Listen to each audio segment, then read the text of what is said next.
And welcome back. Welcome, welcome everybody. Welcome, welcome, welcome. This time I'm more here this Wano time. with the whole team here, the whole crew. It's not Uh, just me this time. I do sincerely apologize for missing last week. There was just no other way. And Yeah, but it's sad I am here this habits. time, and we're gonna get into a little bit of Wano Part One. Yeah, a little retreading on My Wano Part 1. a few small thoughts before we get big into Wano Part Two, uh, Yeah, I mean you and you go lead from on this there. part, I think. So, Yeah. So in the Wano Part One discussion, there was I'll start with the Bellamy thing because it's not even part of the real plot. yeah. There's a tiny one-page cover story of my boy Bellamy the hyena, There's like and 3 of he them. is okay. I just want to talk about the Oh, one you're though. talking about the one though. Yeah. Yeah. Um, and we see Bellamy here sitting at a like sketching table, presumably designing a flag for the Straw Hat Grand Fleet. And there's a lot that you can see in this to do to inform you on what Bellamy is going through. You can see in the background of it that there is like mortar and pestle with presumably the ink that he's using. He is clearly up late designing this, and I think it is for someone like me who cares weirdly a lot about Bellamy. Seeing Bellamy have this sort of purpose and like rediscovering of who he is as a person now that the influence of Flamingo has been lost from him was just an incredibly emotional thing for me to see. Yeah, I Um, mean it's a truly beautiful scene because I mean Bellamy is a character that means a lot more to you than to me, but it's just so cool seeing him, I guess not maybe reinvent himself is maybe not the right word, but like work towards a goal. I think mhm, back in Dressrosa I said that I think that Bellamy is more of a dreamer than he gives himself credit for. mhm, So it's nice to see Bellamy working towards what might be a new dream for him that's maybe giving him more mhm. meaning than just being Doflamingo's lapdog. Uh, as far as the actual stuff in Wano that you dug into, you pretty much hit all of my anything I was gonna want to talk about, except for there is Oh, something that I think you may have missed in regard to the Luffy and Kaido's matching scars. okay. Um, I didn't pull up this image on this one, but when you see the scar on Kaido's chest as a dragon, uh, it is it is clearly like the same sort of like X marks the spot sort of thing, except it is slightly shifted to the side, Hmm.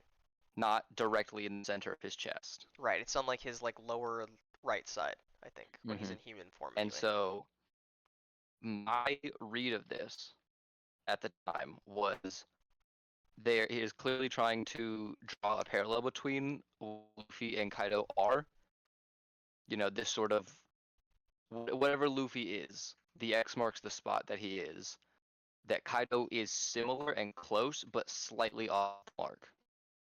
Interesting. That is an interesting read. I like that. Mhm.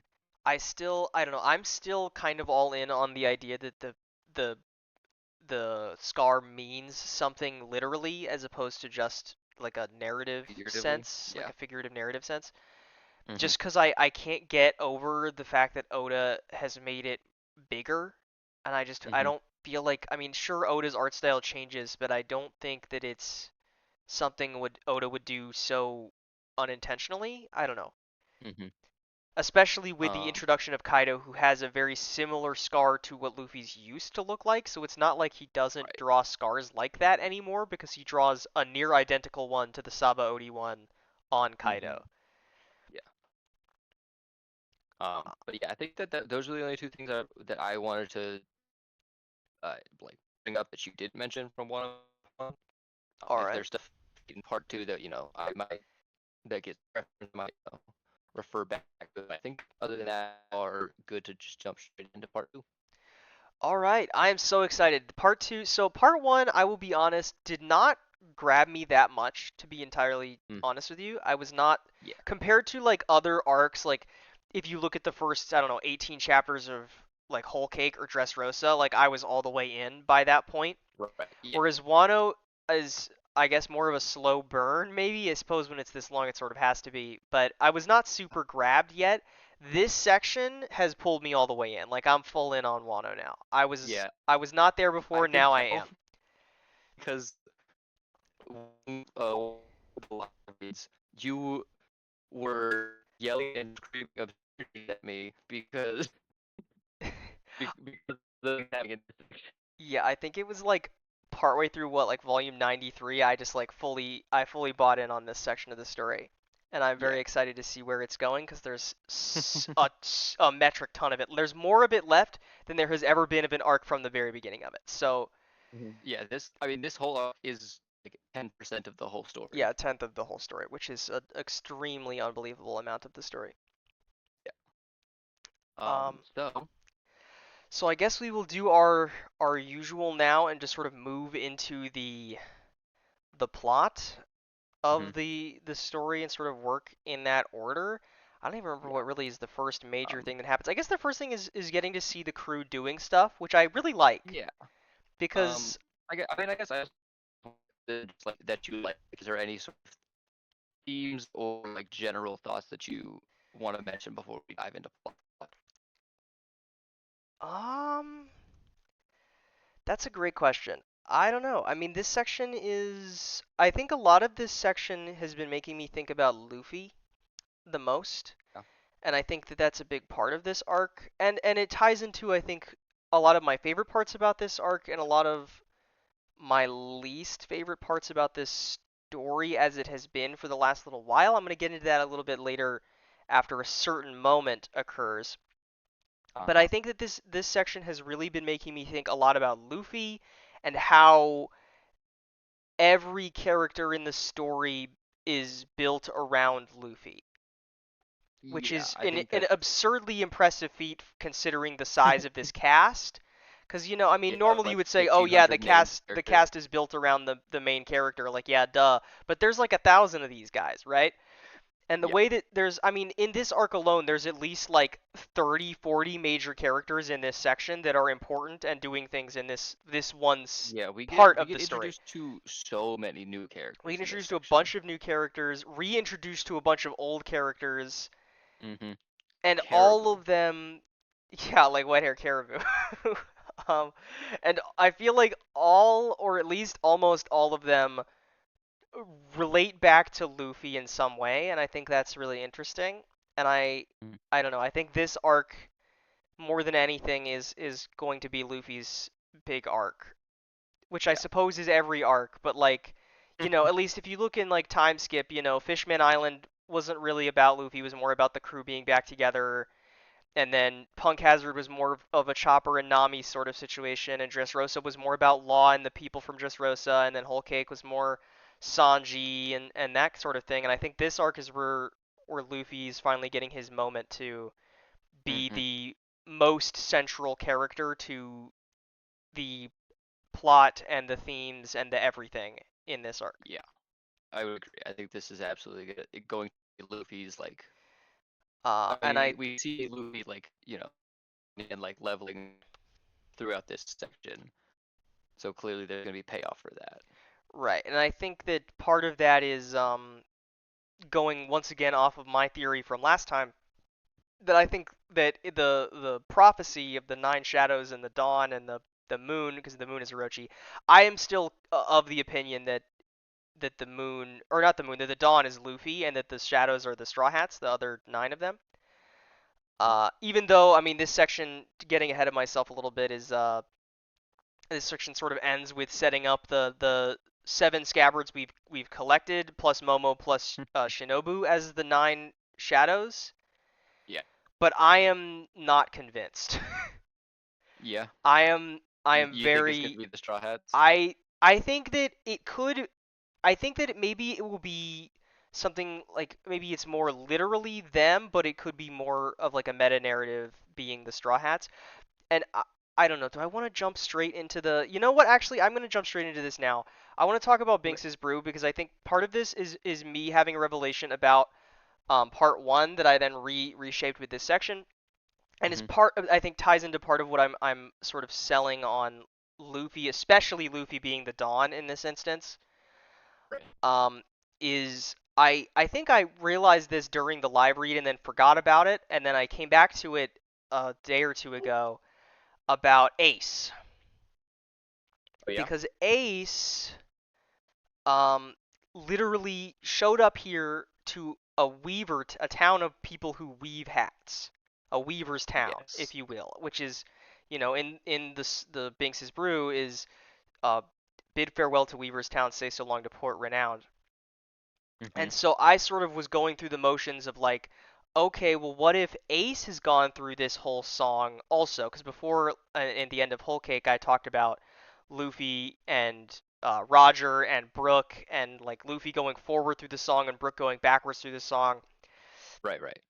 And I don't know. I wish I could say something more grand of like, oh, all the D go through the song. I don't know if it's quite that explicit, but I think it's interesting to see all of this with Ace, like literally bidding farewell to a Weaver's town and then ending up a Mhm. skeleton, and then you have to think about like beneath the moon we'll meet again, and like in this section we're getting Ace being Luffy under the full moon, and it's like Mhm. all this stuff that I feel like is super relevant. And to that end, going, with this being on the forefront of my mind with Ace, I then thought back to my theory about Luffy being the Dawn in this prophecy, and back in Whole Cake, I was talking about how Luffy's going forward through the song, and that I think what I said in Whole Cake was that the next section for Luffy would be to be in the sun, right? Uh-huh. And we're going into this raid that's occurring on the night of the full moon, which should be Orochi in the prophecy's case. And Right. so if Luffy brings about the dawn, that is the sun in the song. Like he literally would be bringing the Mhm. dawn to Wano and moving forward through the next step of the song. Mhm. Meanwhile, we have Brook, who is maybe going to have something happen during this arc while we're under the full moon still, and then have him move from the end of the song up to the moon part of the song, and then move Mm. Luffy from the Uh-huh. beginning to the sun, and then I Yeah. guess in some next arc, maybe in an arc or two, they're gonna move Brook into the sun and Luffy into the moon, and then Luffy dies. After that is the Yeah. last part of And the then song. yeah. But so I sort of was thinking that those two ideas, like my pet theory about Binks's brew from Whole Cake, is lines up with my theory about Luffy being the Dawn. And I think if Luffy is the Dawn, it would feel, I don't know, to me it feels weird if Luffy is the Dawn and then the nine scabbards are the shadows. Yeah. When there's nine Straw Hats, if you include Jinbei, and I do include Jinbei because we ended Whole Cake with Luffy saying I'm your captain, so he is part of the crew. Where Yep. is he? I'll get to that later. Um, I want to see my boy. But I think that's, to me, that's where the story is going, and maybe that's what Gear 5 is? I don't know. I wish I could say I know what Gear 5. I mean, I kind of like I have an understanding of what Gear 5 can do, but I don't understand how it can do any of that or how Luffy gets there because I don't see that yet. But Yeah. I think that is my combining of my two pet theories in this section of Right. the Binks's Brew thing and the prophecy and Luffy being the Dawn. Mhm. Uh, so I All right. think we Well sort then of let's get into prison piece. we get into Impel Down, yeah. I fell down two electric blue. Impel Down 2. I really like this initial section here in the Mhm. prison because Kid is so Luffy in this section, right? Yes. And I have a I lot to think. say about Kid in this section. I Uh-huh. think Kid might be my favorite part of this whole section.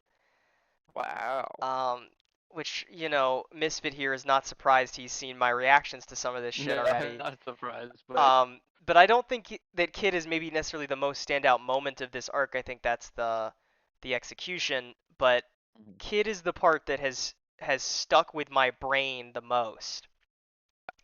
And I think I want to, you know what, since Kid is right here, I'm going to get not all the way into Kid. I'll save my final thoughts on Kid for later, but I want to get into my initial thoughts on Kid here. Because it was around this time when I made one of my notes, which was of Kid being Crocodile, and that's what I thought at the time.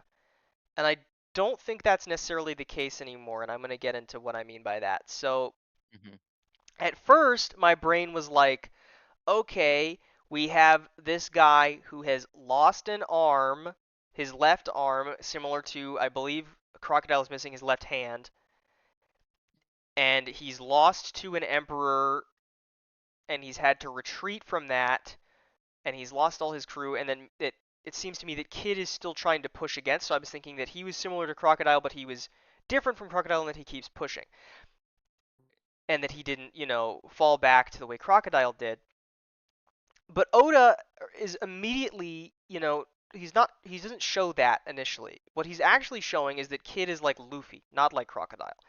And it's Mm. the to me is for one what I just said is of Kid still pushing. That's what differentiated Luffy from Crocodile.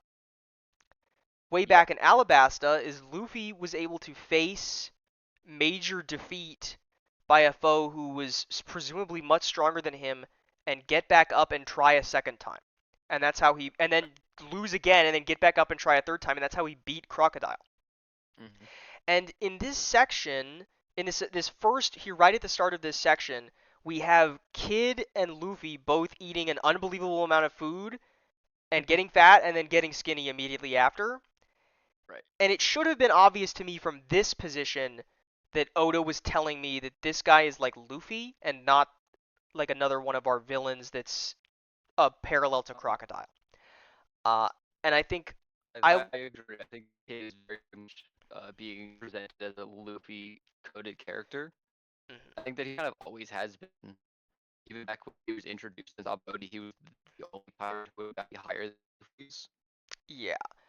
Uh, And I and think I he's always been very like more of a sort of direct rival to Luffy, even if not like if from a standpoint, but from like a meta narrative standpoint.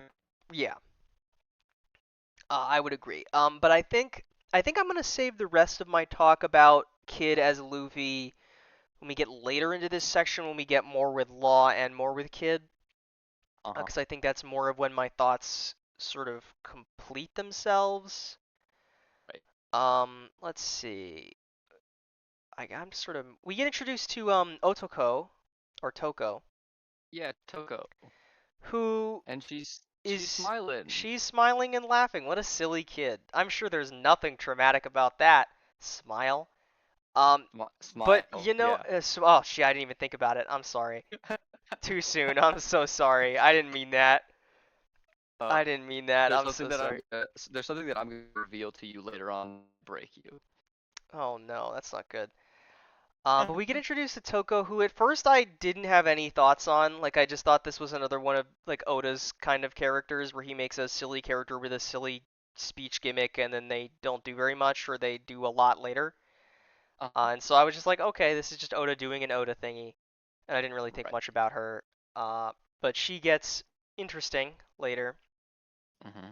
And then we get And then we introduced are intro- to introduced to to the the Oron. Oiran, who I like a lot. You a big fan of Hiyori? I am a big fan of Hiyori. I really like Also, her I'm a so huge far. fan of Hiyori. I think she is one of my favorite characters in this section so far. At first, as I'll say my honest opinions. During the first read through here, I hated this character. I was like, she's awful. And then you retroactively get the layers peeled back, and you're like, oh wait, no, this character is the good guy. That she's Yeah. nice. She's wonderful. Uh, And two things. One, what is it with Oda and making every princess have either blue or pink hair? they're girl colors. There is blue. I mean, I don't know. Girl Frankie I mean, confirmed. Let's Frankie freaking also go, has the baby. same. This Frankie Frankie has also has like the the same same color hair hair as her. color. Uh, and then I don't know. also It's this is just a thing. another princess that gets introduced that has just like been, I guess, I don't know how to word this correctly, like oppressed by the system that's now in place, like to a degree that is like not explicitly it's like another one of these moments where Oda like is telling you like all of these terrible things have happened to this person but is not going to explicitly tell them to you, like he Yeah. did back with Boa, and he does it with Rebecca and Viola and Shirahoshi, and then now here with Oiran. Mhm. And it's equally as heartbreaking every time of like, we get it's very fun later in the section when she's the princess and she's all happy and fun with Zoro, but you have to think about Mhm. the fact that she's the Oiran, so she's like the country's most famous prostitute, basically. Yeah.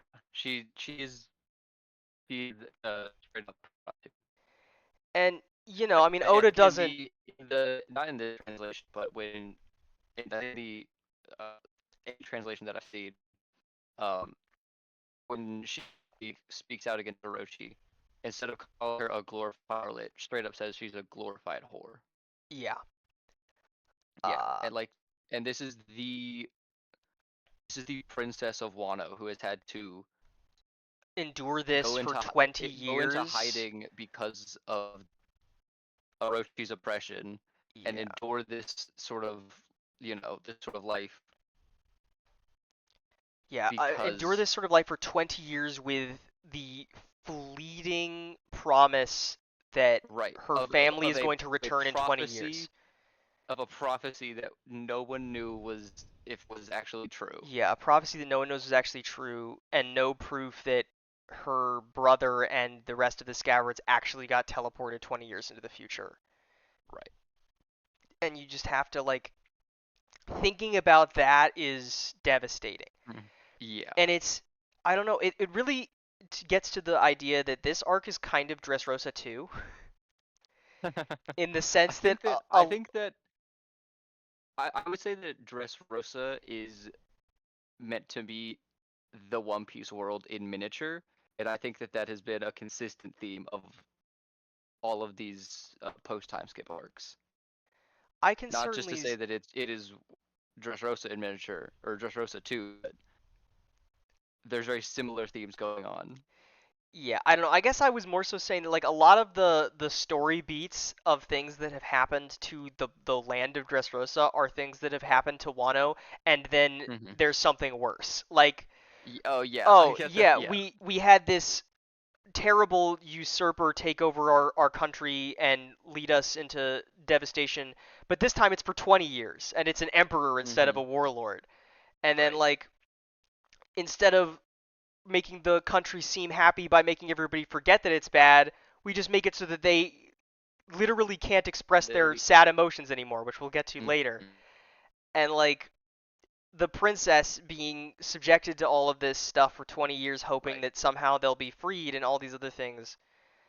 Hmm. Uh, and like Doflamingo's influence on this world. And I like that there is still this lingering negative influence of Caesar and Doflamingo on the Right. world. I think is really cool. Like That they didn't defeating these get bad guys doesn't just erase them out of like history. Like they right. still are, the things that they did have had negative repercussions in places other than just Dressrosa and Punk Hazard. Like these guys have Right. made, And the effects of of what they were doing are still being felt at the world. yeah, still being Like felt. Like even we though had we that in stopped them, Zoe we didn't with permanently the stop them. weapon that Yeah, Caesar, and then we had in section obviously everything to do with the horrors of the smile fruit. yeah. We also get Um, introduced to Tonoyasu, yeah, Yasui.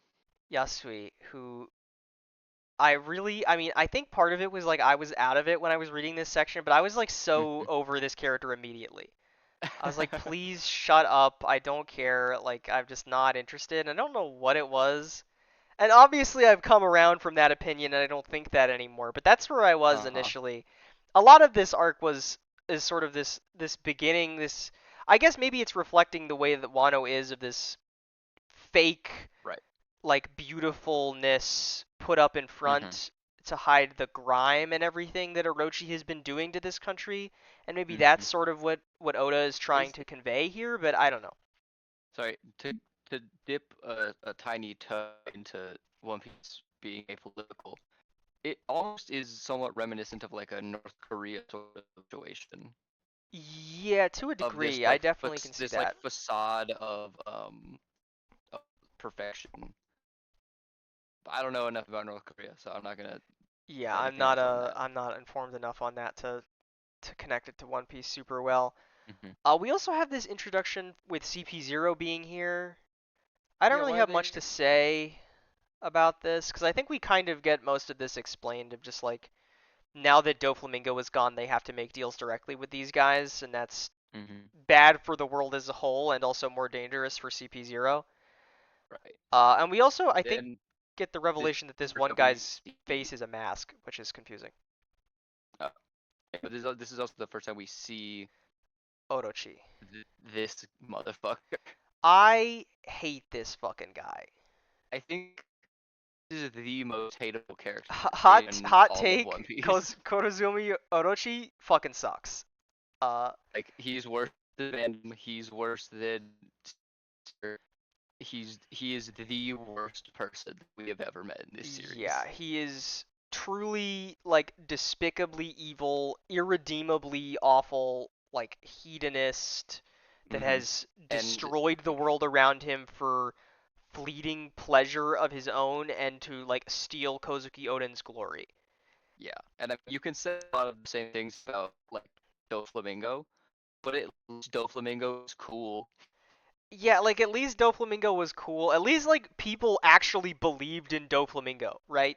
Right. Like nothing about Orochi gives me any that his like vassals and his followers genuinely like him I mean, or we respect him. regularly get the soldiers thinking to themselves or whispering to each other, like, I can't believe we have to follow this dumbass's shit, but Right. like, what are we gonna do? If we don't follow it, we get ourselves killed, right? Right.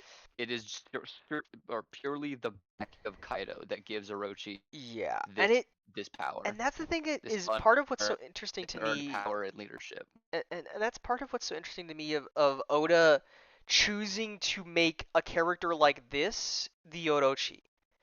Yeah. And I don't know what that's saying. I mean, maybe there's more to that that as a Japanese reader I would be more immediately recognizing. Hmm. Because usually, at least my understanding of the Orochi is it being more of this like sinister, unbelievably powerful like beast that is Hmm. capable of destroying everything on a whim. And like that is kind of what Orochi is, but it's interesting that he is It, doing that thing, that typical Orochi sort of style by hiding behind Kaido's right. shadow to make himself It's look almost like the as Orochi. like the the power of the Orochi and like the personality of the Orochi were split Yeah, between Kaido and Razumi. yeah. And that he's almost like using Kaido's power as a way to make himself look like the Orochi, when in reality, Right. when we actually see him turn into the Orochi form, he looks kind of doofy, you know? Yeah, exactly. He looks goofy and weird. When you compare it to like the other mythical Zoans we've seen, like Marco or Hmm. what is her name? Devon? What is her name? The Blackbeard Yeah. pirate, Yeah, Devon. Devon, who look like really cool Or and like Kaido. regal. Or Kaido. Well, at least I don't know what Kaido's fruit is, so I don't know what it is Yeah. yet. I mean, I could. I actually I do have some thoughts on what it might be, but I'm not gonna get into that yet. Yeah. But I don't know. I Um, really hate Orochi. He's you really so fucking hate this awful, guy. and I really want to know who the Susanoo is because I want them to cut off all of his heads. You know what I mean? Hmm. And maybe it's Zoro. I guess I can get into my topic about who the Susanoo is because I really didn't learn anything new to Yeah. inform that decision. Um, cause like I don't know. I was under the assumption that. Can you remind me what the princess's name is, please? Who, Hiyori? Hiyori, thank you. I was under the Yeah. impression that Hiyori was going to be the Kikure Hime figure who like is Hmm. the last daughter that Orochi is pining after, and that's still Yeah. there, right? Like that's still there, but then Yeah. Susanoo would need to be. I don't know. Maybe I feel like my thoughts are to Zoro, and that Zoro needs to be the one who's going to cut off all this guy's heads. Yeah. especially since Zoro has the relationship to Luffy, who I am equating to the sun, and since Susanoo is the brother of Amaterasu, who is the goddess of the sun, that sort of makes And me then want to. we also have an in-world relationship between Zoro and Hiyori. Yeah, an in-world relationship there between those two. But then I also was thinking, like, I don't know, it could be Momo, and then instead of like a romantic love, Oda is spinning it to a familial love, and then Yeah. Momo has to be, because like Momo is, I think that he will be important to defeating Kaido. I don't think that Momo is going to become strong enough to defeat Kaido by himself during this arc. I just don't think that's possible. You're telling me you don't think that an 8-year-old is gonna kill one of the emperors of the sea? No, I don't. I already find it crazy that Luffy could get that strong in this amount of time, let alone Momo. So like I really don't Yeah. know if I can't believe how Luffy's going to get that strong, I don't see a way that Momo can get that strong. But I could see with, the practice he's been doing this section and maybe a little bit of guidance from Zoro while we're traveling that maybe he could become strong enough to beat Orochi. And that Yeah. maybe Momo could be the Susanoo figure. But then I feel like Interesting. Momo has got other things going on, and I think that making him also the Susanoo figure would be too many things for Momo to do. Because, like, he's already the Peach Boy, and then with some of the things I have to say a little bit later about Momo, I just feel like if he's also the Susanoo, maybe that's too much. Yeah. And I then mean, there's. Oda is no stranger to mixing metaphors and I mean, that's true. mythologies. I mean, who's to say that Hiyori couldn't also be the Susanoo? That is true. I'm just sort of thinking of swordsman, right? Uh, Well, she gave her sword away, but she was a well, swordswoman. she's daughter of a samurai. And so then I was thinking of Kyoshiro, this strange blue-haired Oh, pompadour man, who I cannot get a who handle on. feels weird? Who feels weirdly important to the plot, He but we have no idea why. he feels extremely important to the plot, and I have no clue what his purpose or role is still. Um, I will tell you that Kyoshiro is important, I could have told you that one. and I can tell you also that you have the pieces to at least make an educated guess as to why. Oh God, I don't like that. Don't tell me those things. I don't know.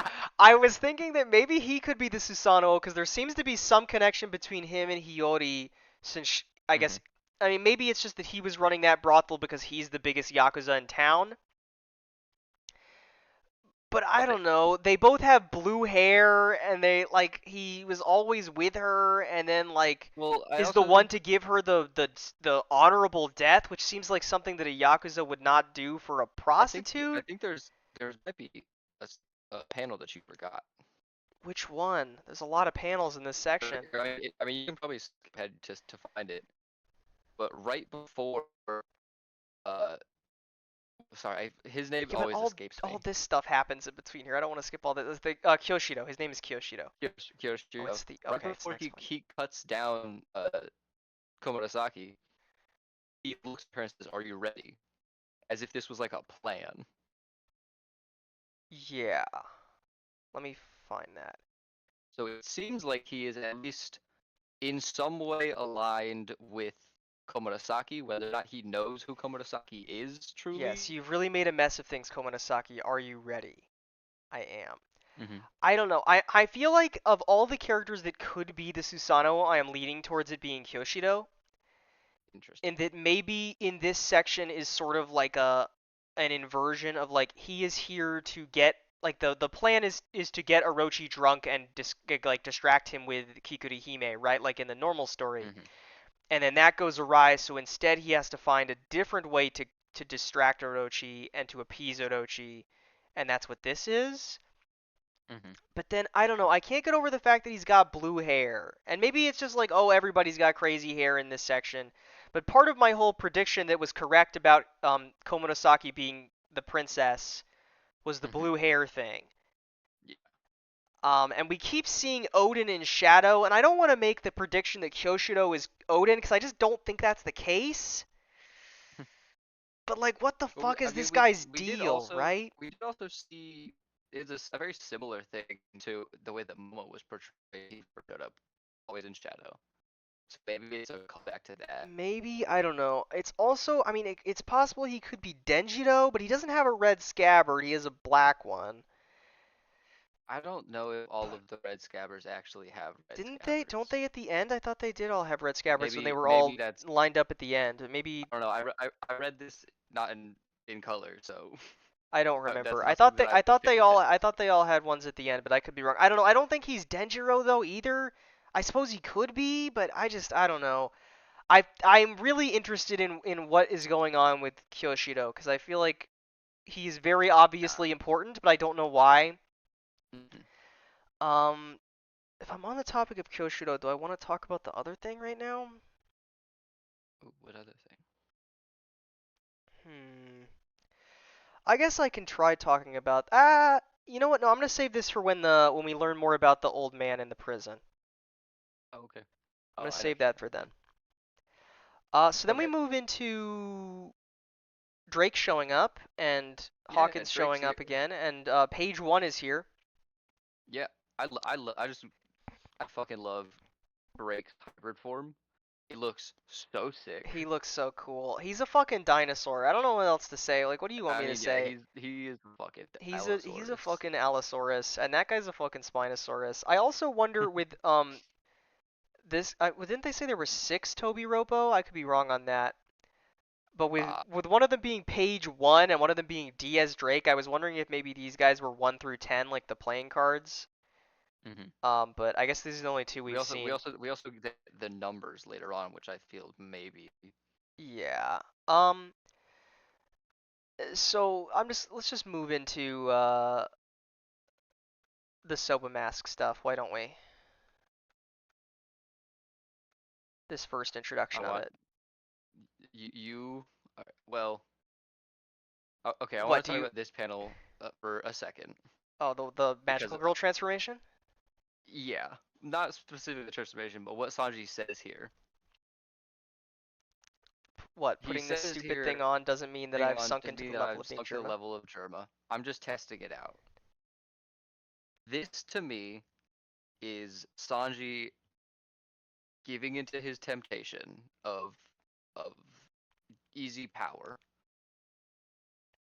which then leads to the moment we both hate Yeah, the moment that I of will Sanji extensively complain about in a little bit. continuing to give into temptation while using his Germa powers. Yeah. And Um. I think that there is not an insignificance to the fact that Sanji's character always said he would like to do these pervy things, has never done them until the moment that he has embraced some part of Dharma. Yeah. And so Have you considered that it still sucks?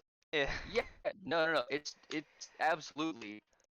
And I'm like, not defending Sanji's actions I don't know, and it in that maybe moment. I don't know. My issue is I'll get into this more when we actually. No, I'm gonna save this for when we get to the full moment later. Actually, Mhm. I'm gonna save my critiques on this because what I would rather talk about is how cool this shit is.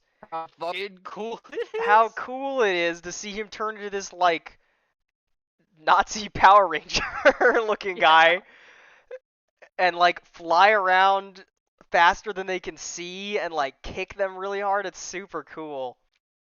Seeing this like really Power fascinating Ranger to guy see that fight a he's Spinosaurus. literally just being invisible. Well, I mean, I assumed that maybe some of it was him moving really fast, but it could just be him being invisible too. I don't Regardless, the Spinosaurus is not following his movements. know. Uh, and it's super cool. I just think it's Yeah, funny that Law is like obsessed with this stuff.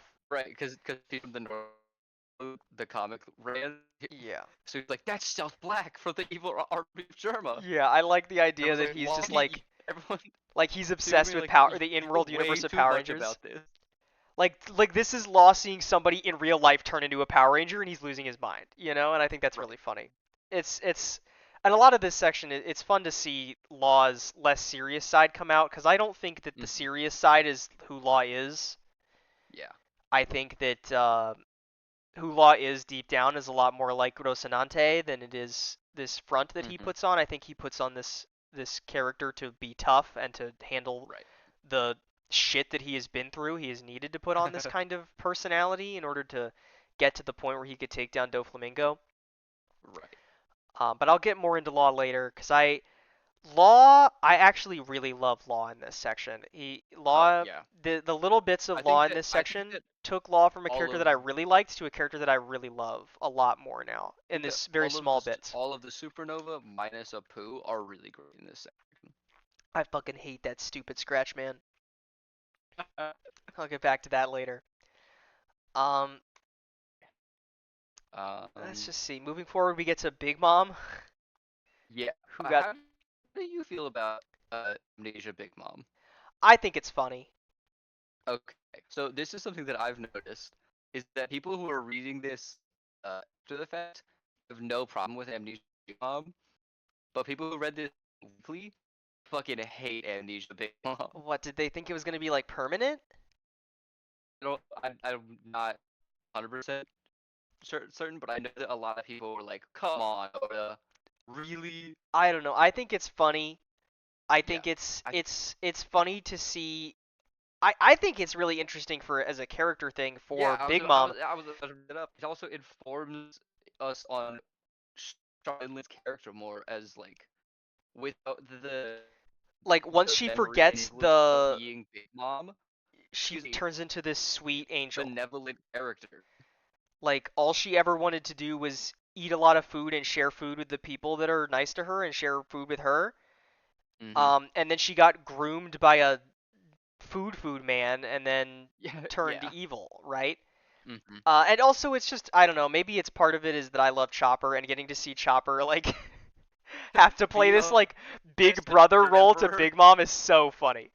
Yeah, To like babysit Big Mom is really really funny. it's really good. I especially love this Chopper face when after Big Mom says, "Who am I?" And he's just, "Huh?" It's very funny, and I love Chopper. There's a lot of really good funny moments in this section as well. This section's got a lot of humor. Uh, Specifically sorry about Big Mom, which is later on, when she like opens the pot of the food that she really wanted, and you just get this one panel of her like cloaked shadow with this with like the despair lines over her. yeah, Had me cackling. it's really funny. I especially like that moment because I think the implication is during that section that Luffy keeps going around in circles, and every time they get back there, she looks in it and does the same thing over and over again, which I think Yeah. is really funny. We already sort of talked about this moment with Hmm. Hiyori, and I really like the way that she challenges Orochi here. Oh yeah. Like she is not. I'm really afraid. I don't think it's really cool seeing At the least way it that doesn't she's. seem like it. And it's Yeah. interesting how we keep seeing these princesses that have this same like drive to fight Hmm. back against oppression. And maybe I don't know, maybe that's just something that Oda likes to write, or maybe there's something more to it that we see Yeah. something similar with Vivi and Shirahoshi and Rebecca and probably Viola, especially with Hmm. like what we saw at the Reverie. And Um, pudding. and Pudding, yeah. Well, Pudding eventually. Yeah. Give her some time. She gets there. um. Um, Yeah.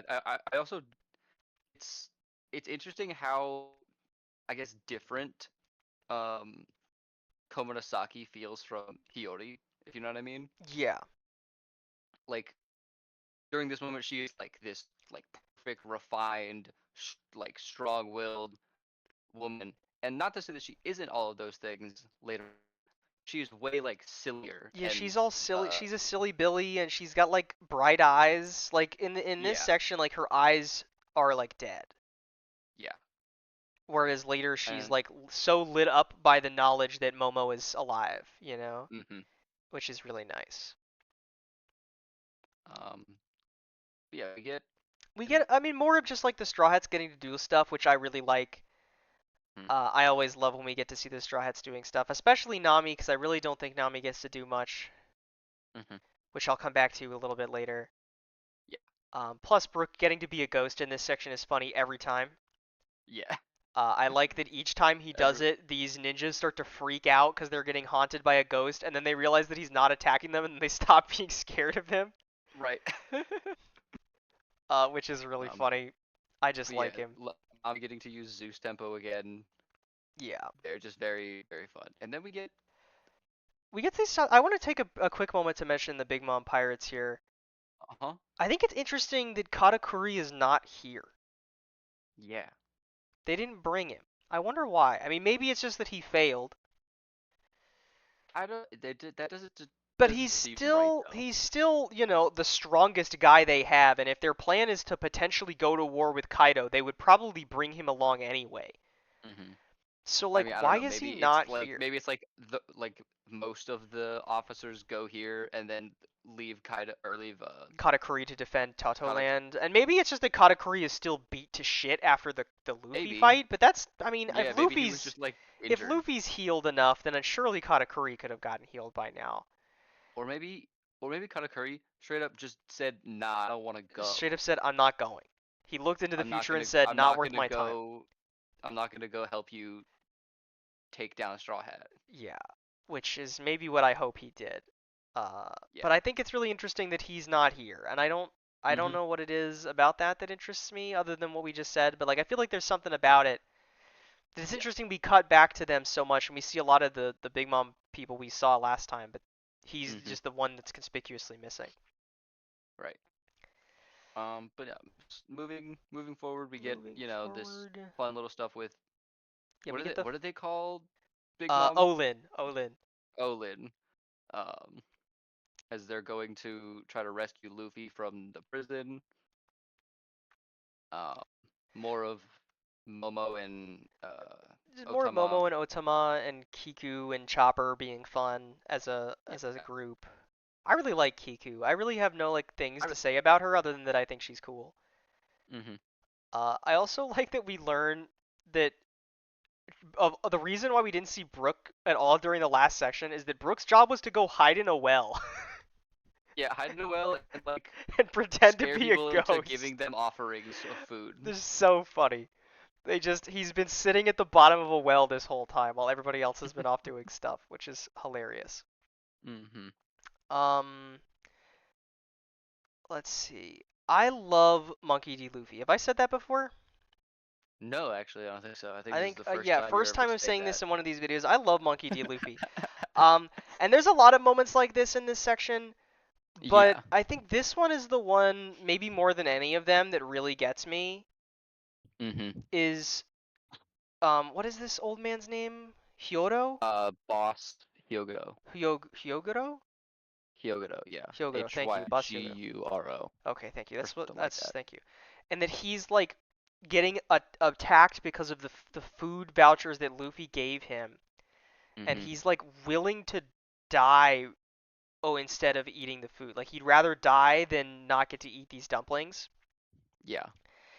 And you know, he's seeing them, like Luffy sees them doing this to this guy, and Luffy's like, "All right, I'm gonna go attack the guards."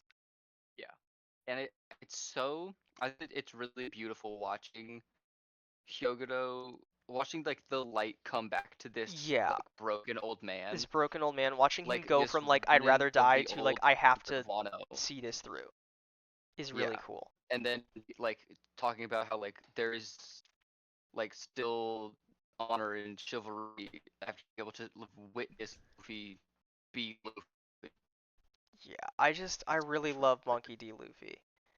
Uh-huh. And I love that he's like willing to, after getting and this is what I was talking about before with Luffy always getting back up. He always bounces back because he's made of rubber. Luffy Hmm. got his shit rocked by Kaido. Yeah. He got one shot.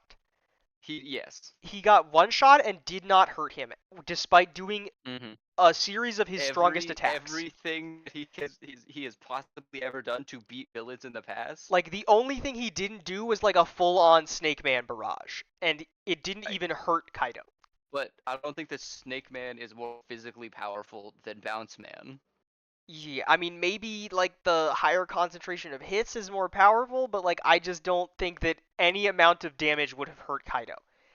Right. And despite that, despite being in prison, having Sea Stone cuffs on, he's like, "All right, I'm going to train, I'm going to get stronger because I learned in the last arc that fighting strong guys makes me stronger." Right. And if I can learn how to see the future by fighting Katakuri, then Mhm. surely one of these guys in this prison can teach me how to beat Kaido. And I think Right. that's such a cool mentality to see And Luffy exactly. adopt. I also think it's a super like a brilliant narrative and like writing uh like aspect to the story, so that we can have these training arcs while still progressing the plot forward. Exactly. And I think it also lets us sort of recontextualize the Luffyisms Yeah. and give like Luffy a direction to point his Luffyisms. Because normally Luffy would have done something like this just because they were gonna kill the old guy that he gave food to, right? Right. But now it is also a Is opportunity that also an Luffy opportunity acknowledges to grow his hockey to grow his usage. hockey usage, which I think is really cool. I also think it's Hmm. I want to I mentioned this is more important for last time than this time, but once again Luffy gives somebody else food. Yeah. Not a hero, huh? Sure you aren't, Luffy. Sure you aren't. Yeah. I mean, we also have just a tiny bit on that. We also have Big Mom wanting to share her food at the end of this, or That's when true she's when she's trolling. amnesiac. Just a small thing. Just a small thing. And then we get I introduced fucking to love Queen. Queen. I don't I know what to think about I Queen love yet. Queen so much. I don't know what to think about Queen yet. I'm not sold on this character. My first thought is why does he remind me of Frankie? Yeah. His introduction is very reminiscent of Frankie's introduction Hmm. back in Water 7 when I forget it's after the money recently got stolen, isn't it? And then Lucci gets the money back when we still think Right. And Lucci's a good then guy, and then Frankie like Frankie shows shows up up on with the, like the a guitar. with the guitar and the two girls with the crazy hair that I Hmm. don't remember their names. I And don't they either. do like the Frankie song and the super pose on top of the Right. building and say they're looking for Straw Hat Luffy. And this is like the same sort of thing of like Yeah. coming out and doing these weird poses and singing a song. And I don't know if Oda's like trying to say something with this or not, I don't but know. it feels To me it reads as Queen is just kind of a goofy dude. I mean maybe that's what it is, but I don't know. I feel like to me when Oda introduces a character and it makes me think about one of our Straw Hats, to me that's a thing to think about. Hmm. Yeah. Um, and this is the first time we've been introduced to a character, and the first thing I've thought is this is like Frankie. Yeah. Normally when we see like a new character, you go like, oh, this is like Luffy, or oh, this Yeah. is like Zoro maybe, or like this is like Sanji, or this is a an evil doctor and it's an inversion of Chopper, right? It's Right. very rare that we get like, oh, this is like a weirdo who sings songs and has a posse that dances with him. Right. This guy's like Frankie used to be. Not that Frankie is different from that necessarily now. I mean, I'm Right. sure Yeah. if he could get the other Straw Hats to be backup dancers, I'm sure that he I'm would go sure he all would. out. If Frankie He docking is could. anything to go by. He, right. He could after he could ask like Chopper or Usopp. They'd do it. Oh, a Chopper would do it in a heartbeat for sure. And then if the general asked, Yeah. And then you see but yeah, Robin in the background with a blank face. But right. I don't know what to think about Queen. I like that he is the plague. I think that's really interesting. Mm-hmm. And I Just like like the way that we get that introduced with a Caesar-esque poison kind of deal later mhm. in this section that I think is really Oh, cool. again, Luffy gets poisoned. He doesn't take that one very well though. No, it seems like Queen's plague is a little more A little more potent than what he's effective. than what his resistance is built for. Right. Um, I'm That's trying such to a good remember. section. I can't I wait. I think it's interesting also because like we get a reason for why Queen is the plague. Because the Queen is like a scientist Yeah, who specializes in like bio yeah, and like bio weapon, like chemical weaponry, which I think is really yeah, neat. And it makes me wonder if there's more to the other ones. Do we know what King's title is? I don't remember if they told us that yet. wildfire. Okay, well he's on fire. I guess that makes sense. Why is he on fire, by the way, I Bowden? don't know. Why is he on fire? Why isn't he in a gimp suit? None of that has to do with being a pterodactyl. Okay, okay. The reason that he's in a gimp suit is Is because because he's into that Kaido shit. No, because Kaido was when he was putting out, the dress code for the Beast Pirate, which was like, all right, we're gonna do leather. Mm-hmm. And you gotta be weird and fuck somehow. And so King took that to the natural extreme of dressing in a Right. full gimp suit. Is a full gimp suit. And also, I don't know if And he his has pterodactyl also wears a his full also gimp I suit. also I don't know if he has wings because he's like a sky person or if that's the pterodactyl wings in like a medium mode, like a hybrid form. Um, I don't know. But I'm he's in not gonna too tell much of you. a gimp suit for me to know if it's Skypea wings, right? Yeah. Um, but I wonder if there's more to being the drought or to being the wildfire, since there seems to be more to being the plague. Who knows? I guess maybe we'll find out because I imagine we're gonna see more from the three of these guys fighting. I will say, as much as I love Queen, she's my favorite henchman, like of any antagonist that we've fought. I fucking adore King. I see. I don't know. I don't have a lot to say on these guys yet, other than I think we've never seen Yeah. this many Eneru faces from one character than Queen. Yeah. Queen is like non-stop Eneru faces. All right, it's time. Is it time? Okay, guys. Wait, hold on. Is it I, time? Yeah, it's time. hold on. Okay, it's time. Okay. It's time for the worst part of I this section. So Sanji, huh? understanding not to defend in this section. You're cutting out a I little have bit. a lot of reasons and I will explanations of why this is what happens.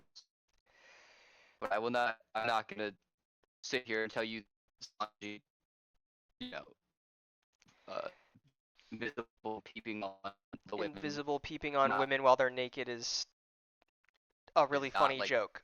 So let me get sort of my thoughts on this out.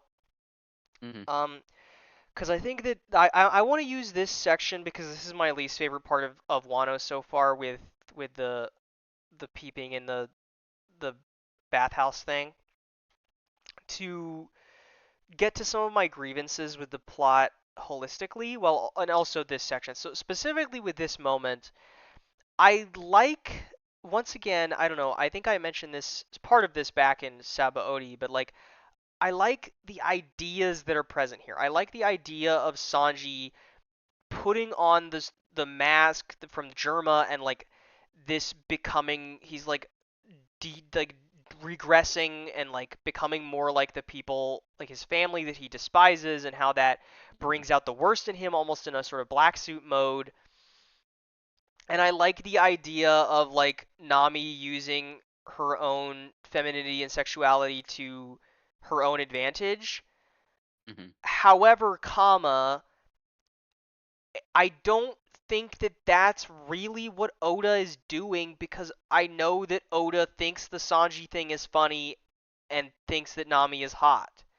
And so like it's hard for me to separate this scene that I think could be good from Mm-hmm. my knowledge of Eiichiro Oda as a writer and Uh think huh. of this as something other than he wanted to draw Nami naked for 7 straight panels and then thought it would be funny if Sanji was peeping on her while Right. he was invisible.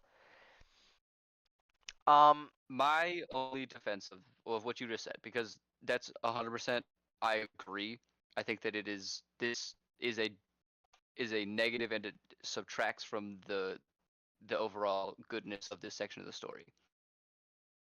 However, Oda is a writer who can do both, and he can be his weird, gross self, and also do something that is narratively interesting with those ideas, which is my defense of what happens in Island when we get Sanji's like nosebleed cause him to have like enough blood loss he needs a transfusion. They introduce the concept of men blood transfusions being illegal. I think that this is similar. maybe. I don't know. I think that if through the rest of this arc we get more of a complete arc of the raid suit being this negative influence on Sanji, then maybe I can warm up a little bit to this moment. But I think part of the problem is also that like in Whole Cake, Oda showed to me that he can write both of these things without making it feel like he's doing it because he's horny and because he thinks it's funny. And I Hmm. feel like he has shown me that he can write these elements into the story in a way that is narratively satisfying. He just doesn't.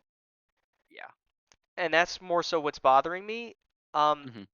and while I'm here, since I don't want to, be negative all throughout the whole discussion, I want to sort of localize this section here with some of my other complaints about the Hmm. story holistically.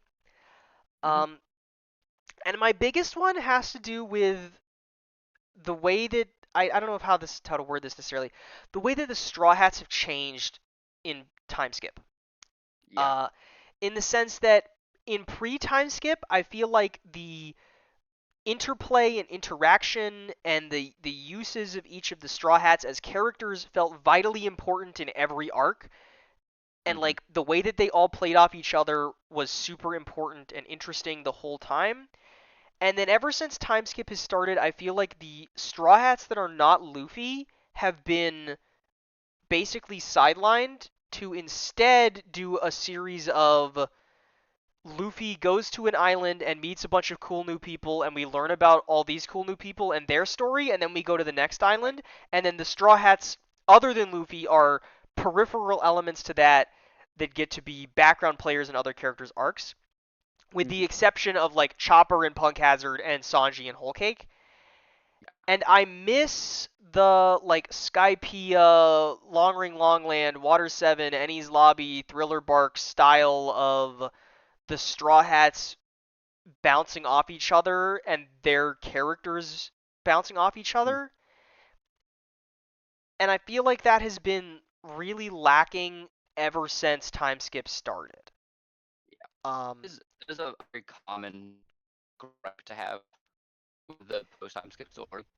I've seen a lot of people like a lot of the characters feel um what's the word, like flanderized, like tropes become more like of like like a what their actual character is. caricature of themselves. Like uh, which I mean, obviously it's not the same extent as like what characterization is based off of Ned Flanders from The Simpsons, but I do I think it's I 100% agree that there's been less of a focus and less care put into the dynamics and interplay between formats in favor of going more of the character newly introduced in every arc. yeah, and I think Which is it's sad as who loves the Straw so much. yeah, and I think I don't know. Back in Dressrosa, I talked about how much I liked that, Right. but that was when Dressrosa was the newest thing, and we didn't do it for a couple more arcs. And my hope is that in whatever's after Wano, maybe we can get an arc or two that's a little more Straw Hat focused, especially since Mm-hmm. my thoughts is that this arc is going to be Luffy really actualizing if Gear 5 is anything Mm-hmm. to go by. And then maybe once Luffy has reached that level, we can then spend some time getting the Straw Hats back up to Luffy's level. Yeah. Because I miss when the Straw Hats got to be the Straw Hats together. Mm-hmm. And we do get some of that. We get little bits of it, but I mean, like, I don't know, It's stuff like it Water definitely Seven, has taken more of a backseat. or even like Long Ring Longland was a bunch of that. Like that's all of Long Ring Mm-hmm. Longland is like the Straw Hats bouncing off each other and how that creates problems and creates solutions. And I miss kind of was that was a thing. And my hope, if there isn't an arc in the near future that does that, my hope is that maybe Jinbei joining the crew can breathe some new life into that.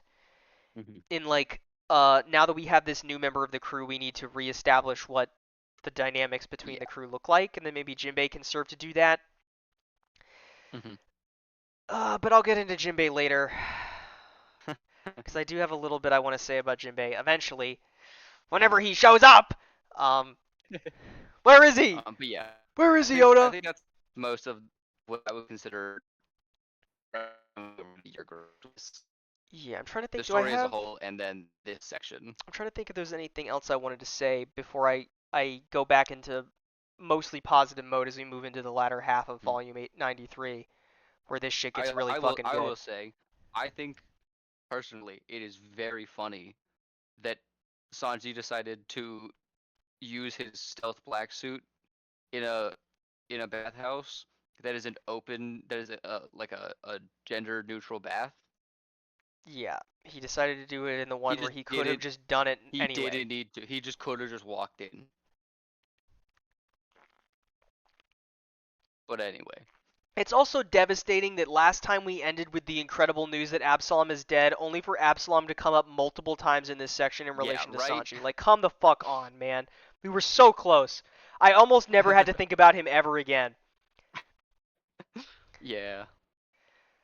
Anywho's, let's see. Moving This isn't forward, Sanji though. This is Soba Mask. yeah, that's Soba Mask. I wonder if he knows Sniper King. I wonder if he knows a Chopper Mask. Yeah, Chopper Mask. Uh, Okay, let's moving away see. from that Moving section. forward, I don't have a ton to say about Zoro fighting Benkei on the bridge until we get Oh, to more about Benkei. I'm pretty sure you get this in an SBS, so I don't mind telling you. Um, this like fox spirit thing that is this Benkei character whose name I don't remember. Yeah.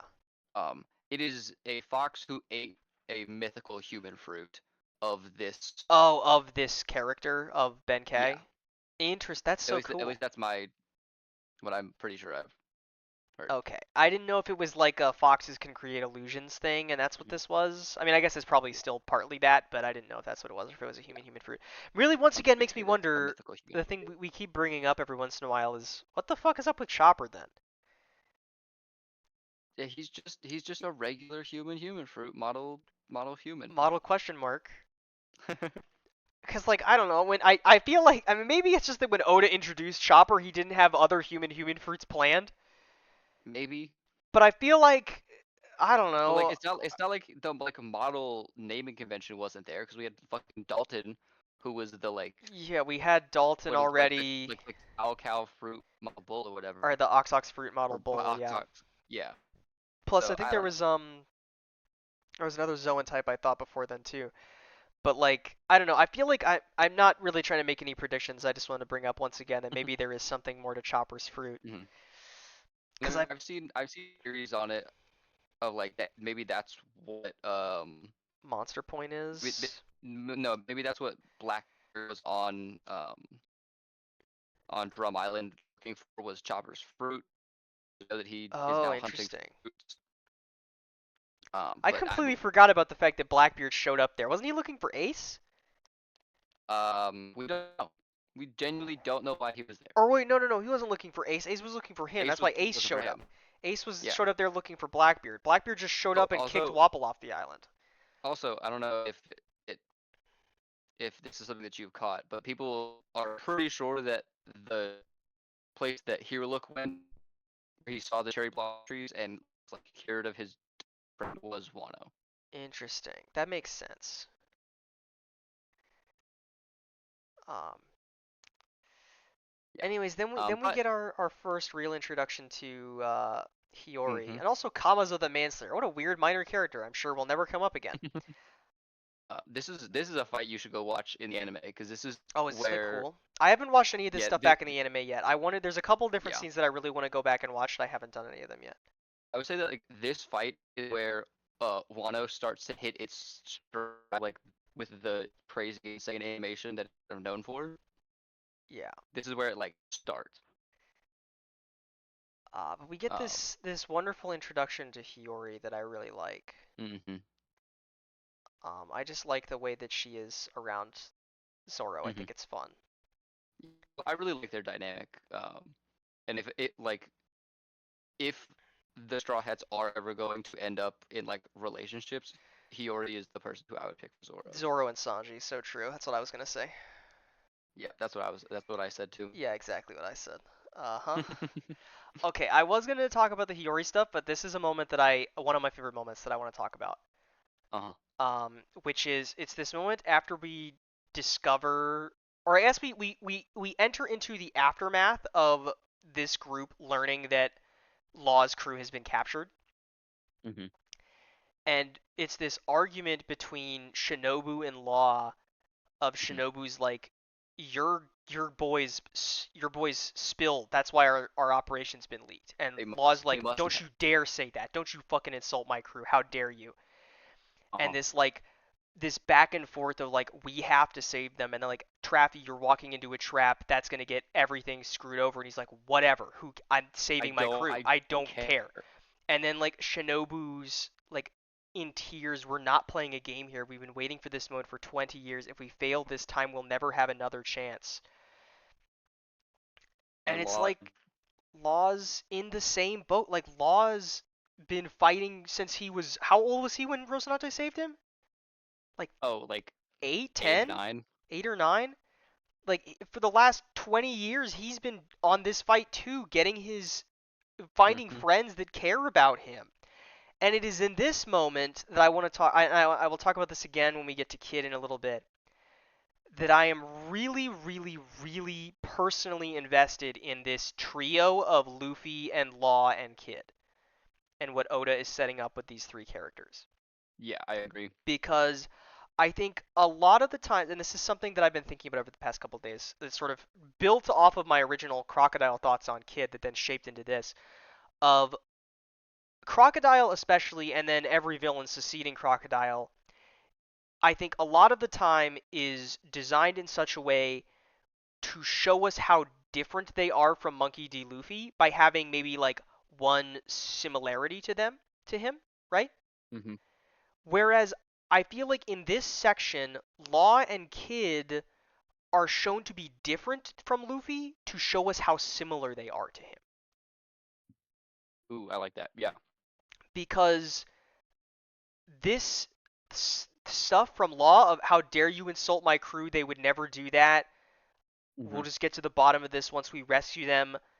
Like the way that he is I mean, willing to the fact that that's literally how he feel like what we see from Luffy in Enies lobby is. yeah, it's what we And see from Luffy even in Zoe. Like Law was like, yeah, we don't have time to go save Blackleg. We have to do the plan. Luffy's like, I'm doing it anyway. Law, who has been constantly upset at the Straw Hats for going against the plan, is willing to throw yeah. the entire plan out the window to save Beppo and Penguin and the other guy that I can't Hmm. remember the name of. The guy with the Um, orca hat. the guy with the orca hat. And I love that from Law. And it Hmm. is such a small thing, but this moment Right. of like You get I had you been get saying this for a this. while of like Law deep down is this kind-hearted hero-like figure Mm. same way as Luffy is. He just doesn't want to show it, and getting Right. him finally to really show it in this scene in the way that he cares about his crew makes me care so Right. much more about Law retroactively for everything we've seen from this Right. character. And And you can I see adore it. you can go back and think about like, you know, after once Law became a warlord, his crew went and stayed on Zoe because Law was hanging out with Caesar, had this whole plan to take down Doflamingo, and didn't want them involved in that Yeah. because Law was on a suicide mission. Law was on a suicide, and his whole plan in Dressrosa was to die killing Doflamingo and then send Luffy to go find his crew and make sure the crew is okay.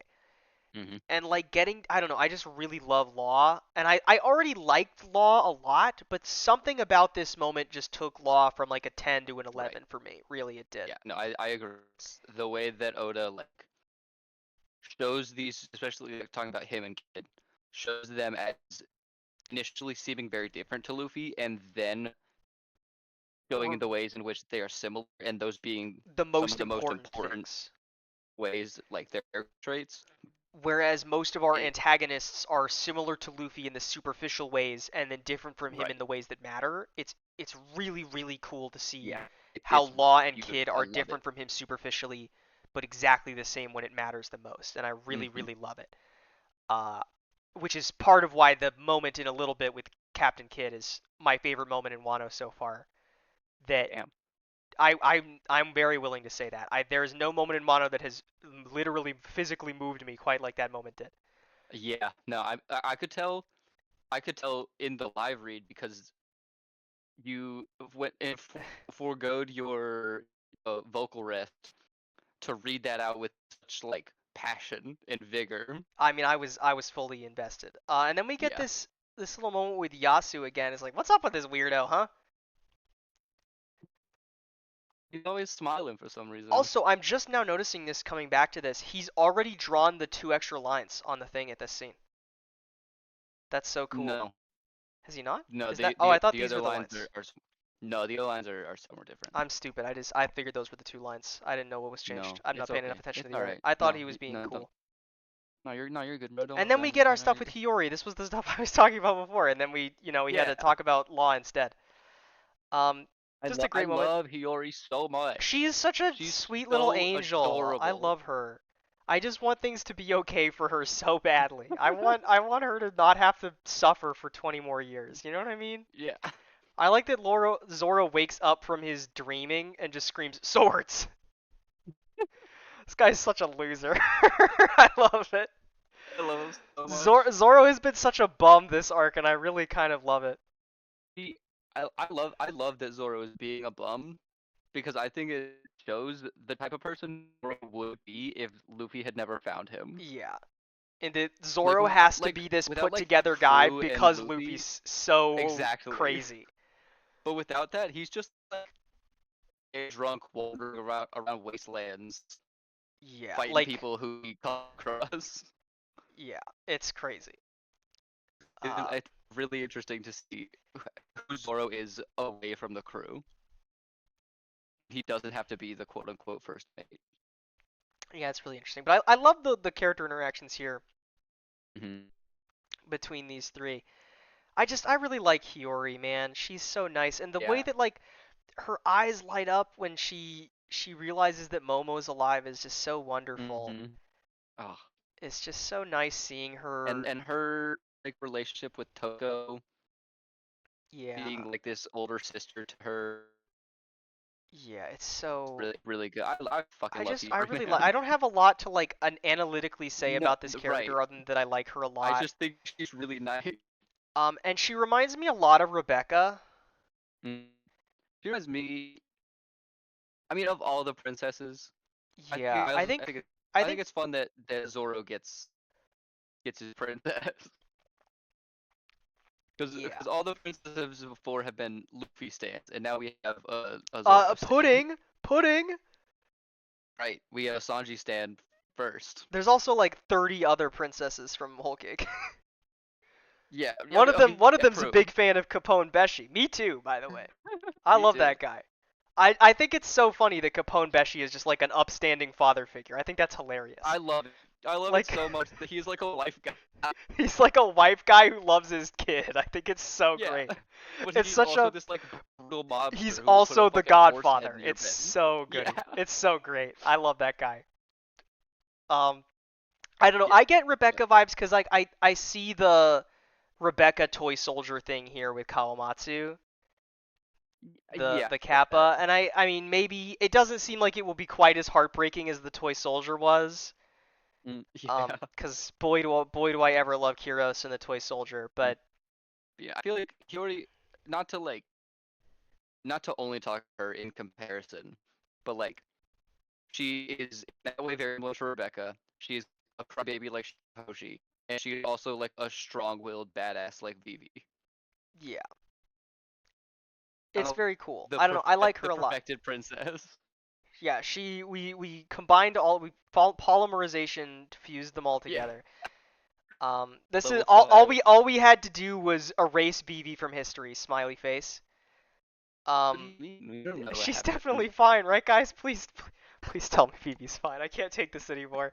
I can't take this like 2 chapters of the reverie we get in between each of these acts of Wano. It sucks, and I hate it a lot. I love that as a And by it narrative. sucks and I hate it a lot, I mean it's awesome. Please keep doing It's it, Oda. incredible. Please keep Of doing it, these Oda. like It only tiny breaks my little heart. snippets of what's going on in the world as we are in this like isolated country and no one can find out about what's Yeah, happening. nobody in the country knows all this shit's going on. Like, imagine what would happen to Luffy right now if he hears about whatever it is that's happened to Sabo, either dead or Right. captured. Like, we would be going straight to Marineford 2 immediately, you know? Yeah, right. Um, Okay, continuing. Continuing on, we get the Luffy is sumo fight. training more. Luffy training with the Yakuza guy. I really love this Hmm whole section. It's just super awesome. yeah, it's just real Um, really fun section. I especially love the bits of Luffy like telling the old guy to run in certain directions because he's seeing the future. It's just really Yeah, cool. it's really good. Of the way that and I love this about Luffy that and the way that Oda writes Luffy is that when Luffy gets a new power up, he just keeps doing it all the time. hmm Like it just becomes a part of who Luffy is. Like Right, yeah, Luffy doesn't it's stop not doing like it. It's not like hmm okay, now that we've unlocked Gear 3, we never need to use Gear 2 again or like something like that. Like right. Luffy just he's just always using everything in his toolkit all the time and I love that a lot. Um and I love the this moment when the Yakuza guy uses hockey and Luffy's like, "What? That's the thing Yeah, that I'm trying to do. Tell me how to do well, that." I love that there's been like this like cultural divide because like Hyogoro doesn't know what hockey is Yeah, but he because that's clearly knows not how the to word use they it use cuz they for it use a different word. because they call it Yo. Um, I also think that it's really interesting that hockey in Wano is just Rio. Like they don't have like armament hockey or like words for armament hockey or observation hockey. It's just one thing. It's just the one thing, which seems to give them like an easier time learning the sort of like advanced flow hockey that they're doing here. But it also seems like they don't like really use observation hockey as much. Yeah. Um I think it's just interesting that like different cultures, because of how they interact with the power system, have different like specials and different like, ways of attaining it. right. It's cool. The only thing like mantra is Skype, Yeah. like to Yeah, know that's more of actually their that's a great way culture. of describing it. Of like they understanding this but having a different word for it and just like going hmm all in on the observation hockey to the point that I guess I was about to say that Enru was our most advanced user of it, but is that even true anymore? No, I I mean, okay because he couldn't see the future, but I don't know if Katakuri can like Ener- sense the life Eneru's energy of everybody on an entire island. the reason that Eneru's observation hockey was so busted was because he like Was using imbued it his hockey through alongside static his electricity in the air. yeah. God, imagine what he could do with the full-on future sight. I mean, he kind of did do some future sight, right? Yeah, Not but I like think to the that was same just degree. arrogance. I don't think that was like future sight hockey. I think just him being a I dick. think it's just him being an asshole. Yeah. I miss Eneru, man. He's such a fun villain. I want to see him Bring again. him back, Bring please. back Eneru. I'm begging you, Eiichiro Oda. He drew him during this section. He drew him Yeah, for he one of the did. cover pages. I was like, holy shit, he's real. Um, Okay. We're gonna move a little quicker. yeah, we need to move a little bit faster. I'm gonna move past this section with Yasu. hmm Um, Caribou's doing some stuff. I Caribou's doing can't some believe that he's a stuff. relevant character Uh, yeah, and let's like a just like helpful character. and like a helpful. He's like being a helpful character, which is crazy. So Well, then we get Swamp the Monk him with. execution, right? This is like the Yeah. moment that makes this section This is the big moment. where Yasui is up on this cross being like crucified. I guess he's not being crucified because he's on like a little stand, but might as well be, right? hmm And he gives this speech to the whole of Yeah. Wano, and it's just so I want to say heartbreaking, but it's like it is a It's it's heartbreaking hopeful. and inspirational It's at the same inspirational, it's time. hopeful. I also I do wonder if Yasui actually ate one of the smile fruits or not. I was about to tell you that he didn't, Yeah, that was sort of my and he thought. just He chose chose to to smile like them. have this smile on his face at all times. Yeah. And I think it really makes the line I intend to go into the great beyond laughing even more hmm emotional. And just like the speech that he gives is so incredible. I wish hmm I had like an idea of what specific moment to point out. think I think it's this one. I just he's so wonderful. Cover cover the children's eyes. He's For now, the Daimyo serve Kozuki. Nay, the friend oddball on make a final revenge fact, I'll I go. think I'll go singing. Go to an Onagashima, avenge your fallen liege. I'll await the Right. good news in the afterlife. God. Forgive me, Otoko. Forgive your father for leaving you behind. Now, We see. before we get into the laughter thing, Okay. I want to talk about this line. Huh? Specifically, forgive your father for leaving you behind is the one that I want to talk about specifically. Uh, because I had been thinking, I mentioned this last time about wills potentially being a physical force, right? Mhm. And I think irrespective of that, I want to talk a little bit about a couple different things. So this is how do I where do I start? I'm just gonna start wherever I start. So I want to talk about Thriller Bark, Okay. which is maybe weird to bring up in this moment, but I was thinking of how, a lot of times Oda does arcs or does moments in arcs as ways to put thoughts in our head and then to Hmm. build on those thoughts in interesting ways later. That's what Long Ring Yeah. Longland was for Water 7 and his lobby. And there are other Hmm. times where he does that throughout the story, like a lot of the stuff leading up to Alabasta for Alabasta, for example. Yeah. Um, and to me, I'm retroactively realizing that Thriller Bark has done a lot of that for Wano specifically, but for the whole of Time Skip, I think. In that, I don't know, I keep going back to things like Brooke's backstory and like the death is not an apology thing, and then how Mhm. all that tied into like the passing down of Will through with Pedro, and then I see it again here, and you see it with Ace not passing this will down onto Luffy, and you see it on Odin passing his will onto his samurai and his son and his daughter, and the same thing is happening here of like to me I see this he's passing this will onto the people of Wano, and he's forgiving and it's asking this forgiveness in the same way that I imagine like Ace being sorry that he can't be there for Luffy now, or Whitebeard not Mhm. being there for his crew, or Roger not being able to do I don't know whatever it is that Roger wanted to accomplish. And I see all of that repeating itself throughout the story, and this moment really brought it to the forefront of my mind. Mhm. And it made me think a little bit more about like how will is inherited. Is it actually a physical force? I'm still not 100% sure. I was pretty convinced last time, but now I'm not as sure. I don't really know why. I So just feel like maybe I'm it's more interesting if it's not. I'm thinking now that I think there may be. This is just like a half-baked thought that I just had. All the characters you mentioned earlier, who have like quote unquote passed down their will, have died with some sort of regret. Yeah. Like most people dying apologizing to their loved ones. You know, Ace dying apologizing that he can't see Luffy become king of the pirates. Whitebeard dying, asking if they were happy with him as the dead. And then obviously that's what we hear apologizing to Toko. What if the reason that the will of D is so strong is because it is one of whoever it was is had such a great regret that their will is so strong that it continues this That long is afterward. manifested as the D clan. That is an interesting Just a idea. just a thought. That is an interesting idea that I And like maybe as a maybe thought. D could stand for despair.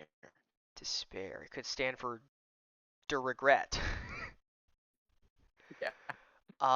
And I don't know, on that topic, I had been thinking about this in the especially and now I'm even more so looking at this specific angle as he's getting shot with the cherry blossoms falling of Hiralook too. Yeah. In the like a man only dies when he's forgotten, could that be a passing down of will? Like in Like the is sense that of like like is he say is Hero saying that literally? Like, is he saying that literally in the sense that like your will does not, until you can be forgotten, your will will continue? Maybe. There's Maybe. also like the thing that Hiruluk, unlike all these other characters like what you just mentioned, which I hadn't thought about until you were saying that about all these people having regret, is that when Hiruluk dies, he thanks Chopper. He doesn't say like, "Oh, if only I could have been a better father for you, Chopper." He's like, "Thank you Hmm. for giving me such a wonderful life," Hmm. But I mean, I which can is interesting.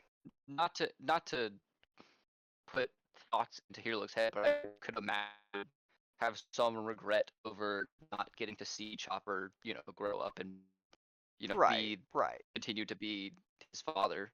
But I mean, no, it definitely is interesting that he doesn't die apologizing. right. And then my last note on Will that I wanted to mention, because I just can't stop myself from talking about Brooke. I want to talk a little tiny bit about Brooke because I had been thinking like obviously Brooke is carrying the will of his crew, right? That died. But I Hmm. had come to this idea when I was thinking about like wills being physically carried on, and I was thinking, what if Brooke has inherited his own will in some Hmm. weird fucked up revive fruit like necromancy shit? He's like somehow carrying the will of the man that Brooke was 50 years ago alongside Hmm. everybody else. I don't know if that's something, but it was something I had Interesting. thought about during my crazed ramblings while I was thinking about this section of the arc. Yeah. And then we can move on to the laughter thing. Okay. Yeah. This is this is what makes Orochi the most The uh worst of the worst? Yeah. diabolical bastard that we've ever seen in this series. This The sick fact fucking that bastard. we get the information about how the smile fruit actually works, that it's like 10% of people get powers, 10% of people get just the downsides, and then even if the fruit is like used up, the because the like chemical in the SAD is what's causing the like, laughter part of it, that's still in fruit, and so then gives those fruit to people of Ibisu Town because he's just who wants to have a smiling populace Yeah. of people. And it's just so Brutal. heartbreaking. It's so devastating. And I don't like I wish I had more to say other than No, just but like I mean, it's it just it breaks me to my core. yeah. I was devastated. I was acting my heart out doing the live read. Like I was like so I didn't care about my throat at all. I was like so invested in this. Yeah. And I don't know, I feel like I want to make some connection to something with it, but I just like don't. It's just devastating, you know? It's Like just it's just heartbreaking. And like the yeah. most there is like the toys is like sort of a similar situation. But the most heartbreaking thing about this is that is it's the opposite of the toys Hmm. in that everybody knows what's happening and there isn't a way to fix it. Right. This is this is a permanent This is effect on these on people. these people and they all know and it's so like there's at least some solid like before. I mean the terror of the toys was like nobody knew, but it's somehow But so much then worse knowing that all of that's these people somehow know. still a mercy that your loved ones don't have to deal with Like what you've at least become. your loved ones don't have to know that you're like You're this anymore. suffering. But it's just, oh my god, it's just so devastating. And the way Hiyori's reaction to it, the Hmm. devastation, her clinging to Zoro with tears. If this is not hell, then what is it? Tell me, Zoro.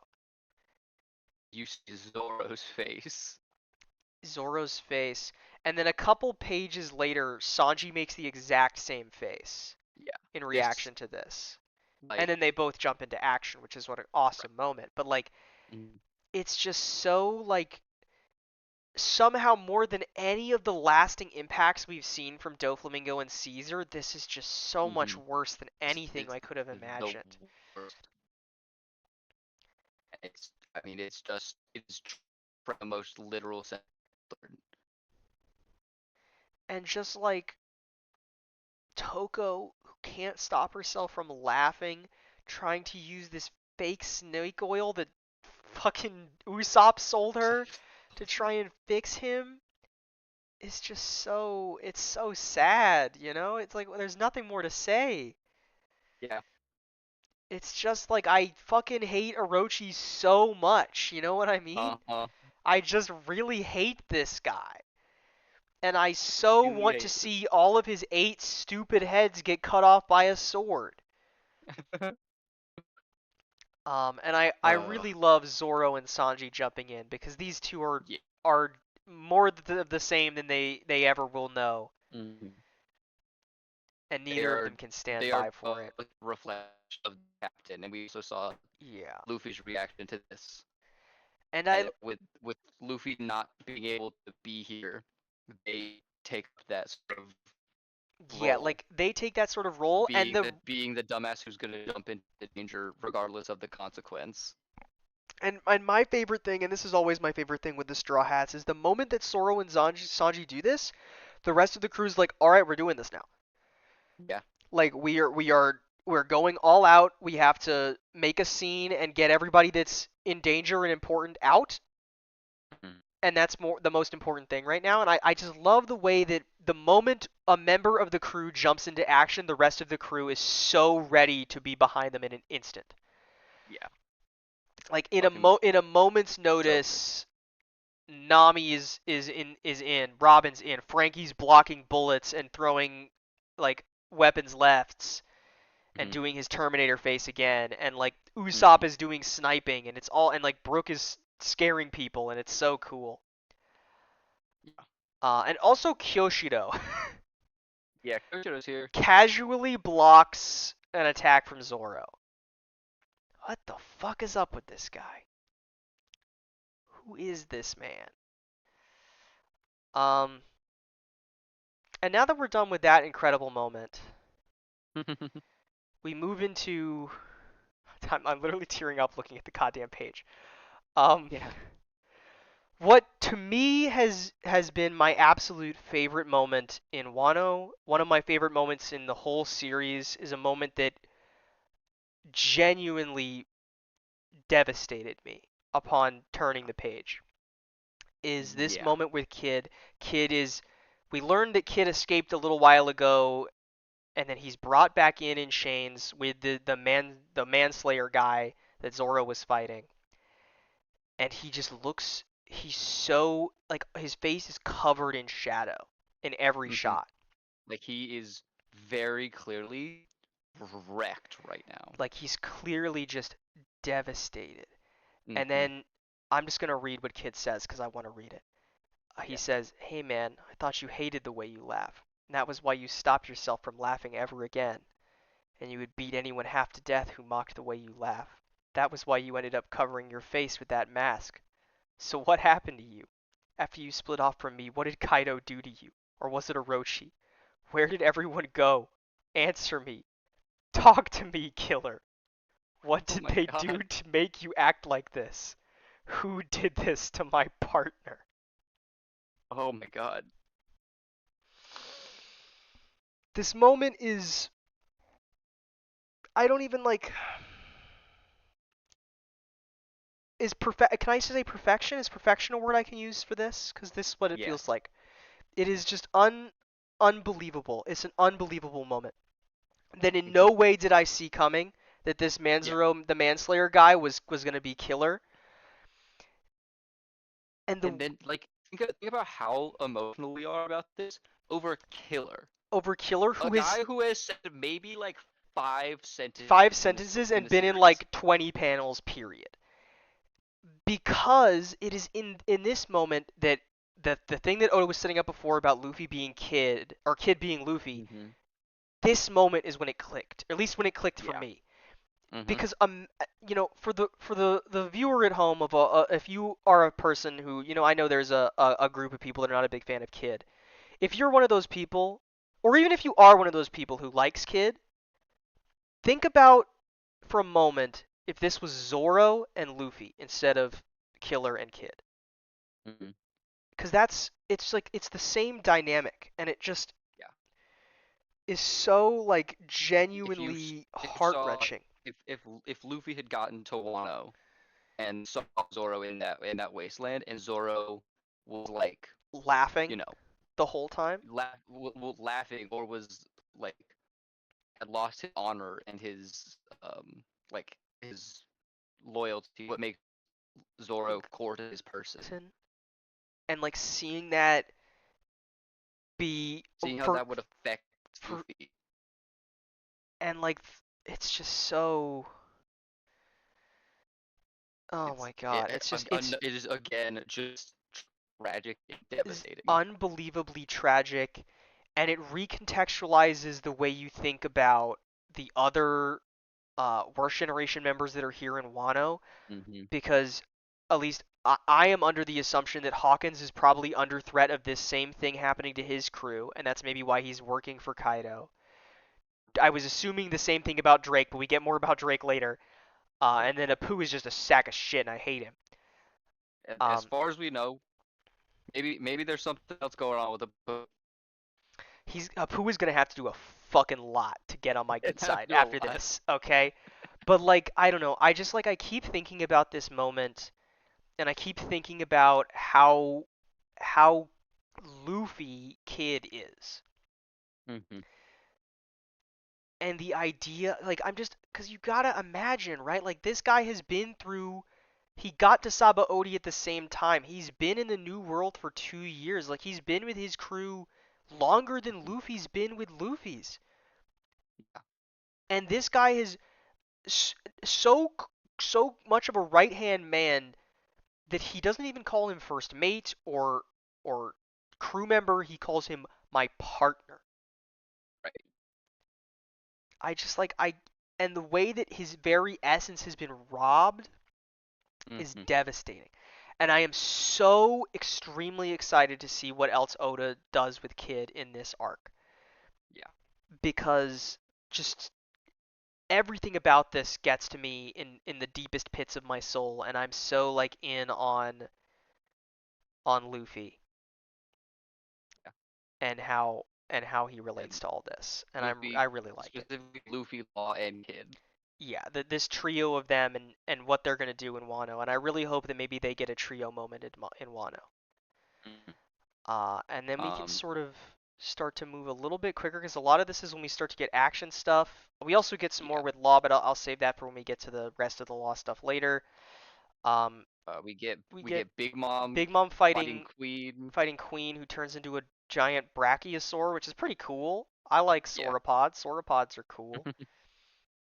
I like that And Big Mom Big Mom gets her saves memory Kid. back. Yeah, Big Mom Yeah. gets her memory back. Oh, after she starts fight, I love that she starts attacking Luffy before she gets her memory back. That's the Yeah, funny. That's because even he funnier. ate all of the food that she wanted She to ate all share the with the food, people of uh, and whatever then town. she gets her memory back, and then immediately falls asleep. And then they Yeah. take her to And Queen is Kaido. a fucking sewn chains, like, elephant tranquilizer, everything. Yeah, Put this woman down. put this one down. Like, just dump her full of as much tranquilizer as you can to keep her asleep. Mhm. And then the guards are like trying to get everything back in order. Uh, and I like this line a lot from Luffy, where the guard This is says, my favorite. This is my favorite moment from this section. the guard looks over to Luffy and says, "Oh right, he's still free." And Luffy responds, "I've always been free, and now this place is mine." Yeah. Awesome, very awesome moment, Stop. so great, and he fully follows through on that Hmm. claim, Yeah. which is really awesome. I just this whole The way section in that the prison is great. this again showing Luffy's ability to like inspire and change the hearts and minds of people, and then also having the final push of the getting these prisoners back on board to fight, Yeah, being Momo, and having him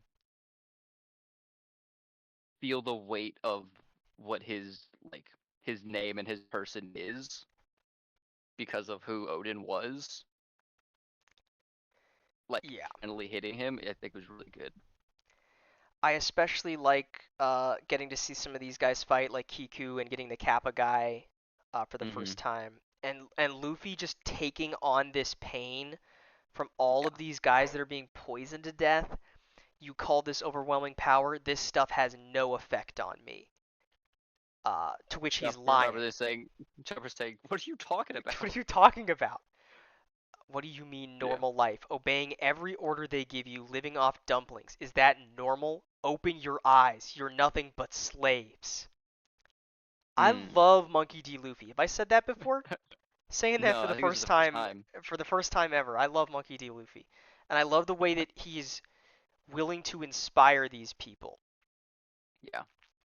And I love that I mean, this whole speech from Luffy is awesome. Hmm. Yeah. So what if I come from another place? Why can't an outsider help protect your country? I made a promise with a friend named Tama who fed me back in Kuti. I promise to make this a place where you can eat your fill again. If we can't make that happen, then this will always be hell. I already heard about Odin. He was a great man, but the day Kaido killed him 20 years ago was the day this country stopped working, right? We came here to fight Kaido and win. Hmm. Awesome. As he's like literally dying. Yeah. Of Uh, the plague.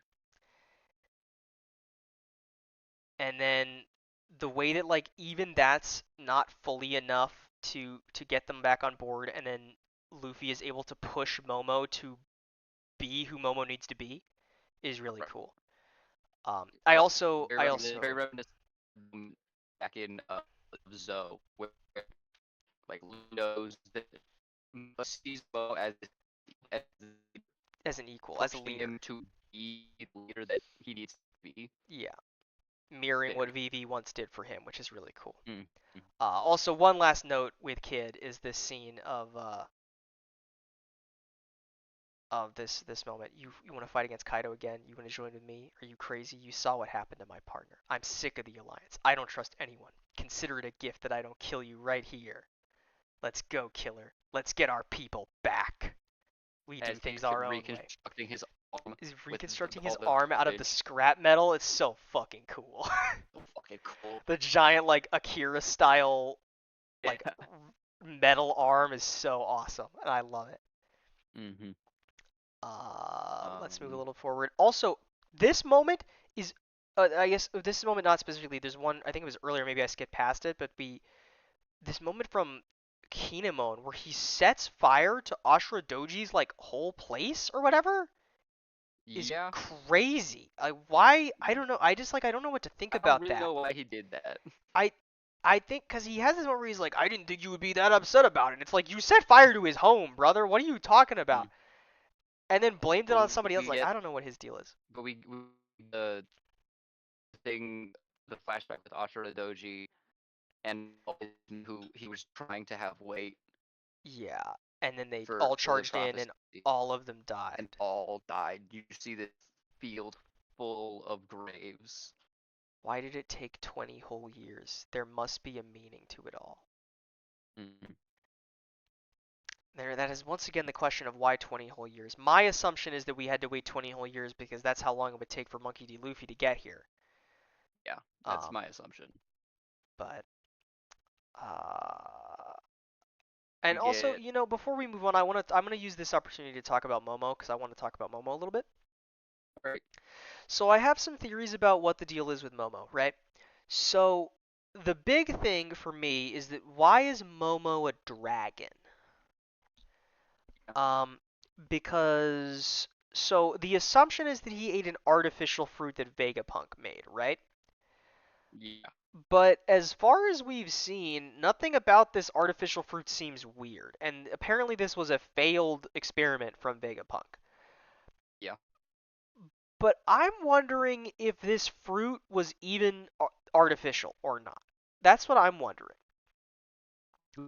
Because I'm So just we thinking, for a fact that this fruit was created by Vegapunk, okay, well, regardless, it turns him into a and that dragon. Vegapunk considered it a failure, Right, and the Vegapunk is and failure. that Caesar's research was based off of Vegapunk's, but that Caesar obviously isn't Vegapunk. Right. But regardless, he is a dragon, and we have Kaido who is a dragon. Uh-huh. And so this is where I was thinking to the Yakuza series or the Like a Dragon series, depending on what you want to call it. And in that series, the main character has the dragon tattooed on his back, and a lot of the time, the conflict in a lot of the earlier games is a clash with another character who has a dragon on their back, and them being this Mm. like imitator to what it means to be the dragon. Ah.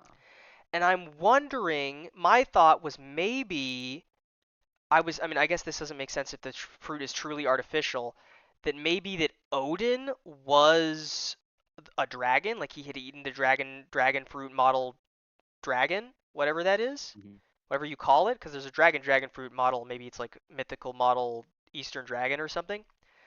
Mhm. Um, and that he died, and then Vegapunk did something with that, and then that's the one we found and the one that Momo ate, and that Mhm. Kaido is an imitator to the dragon, and that Momo is the true dragon because he's the Kozuki. Right. And I was thinking, once again, to Yakuza, one of the first ways they did that with an imitator to the dragon was with the koi fish going up the waterfall and becoming a dragon.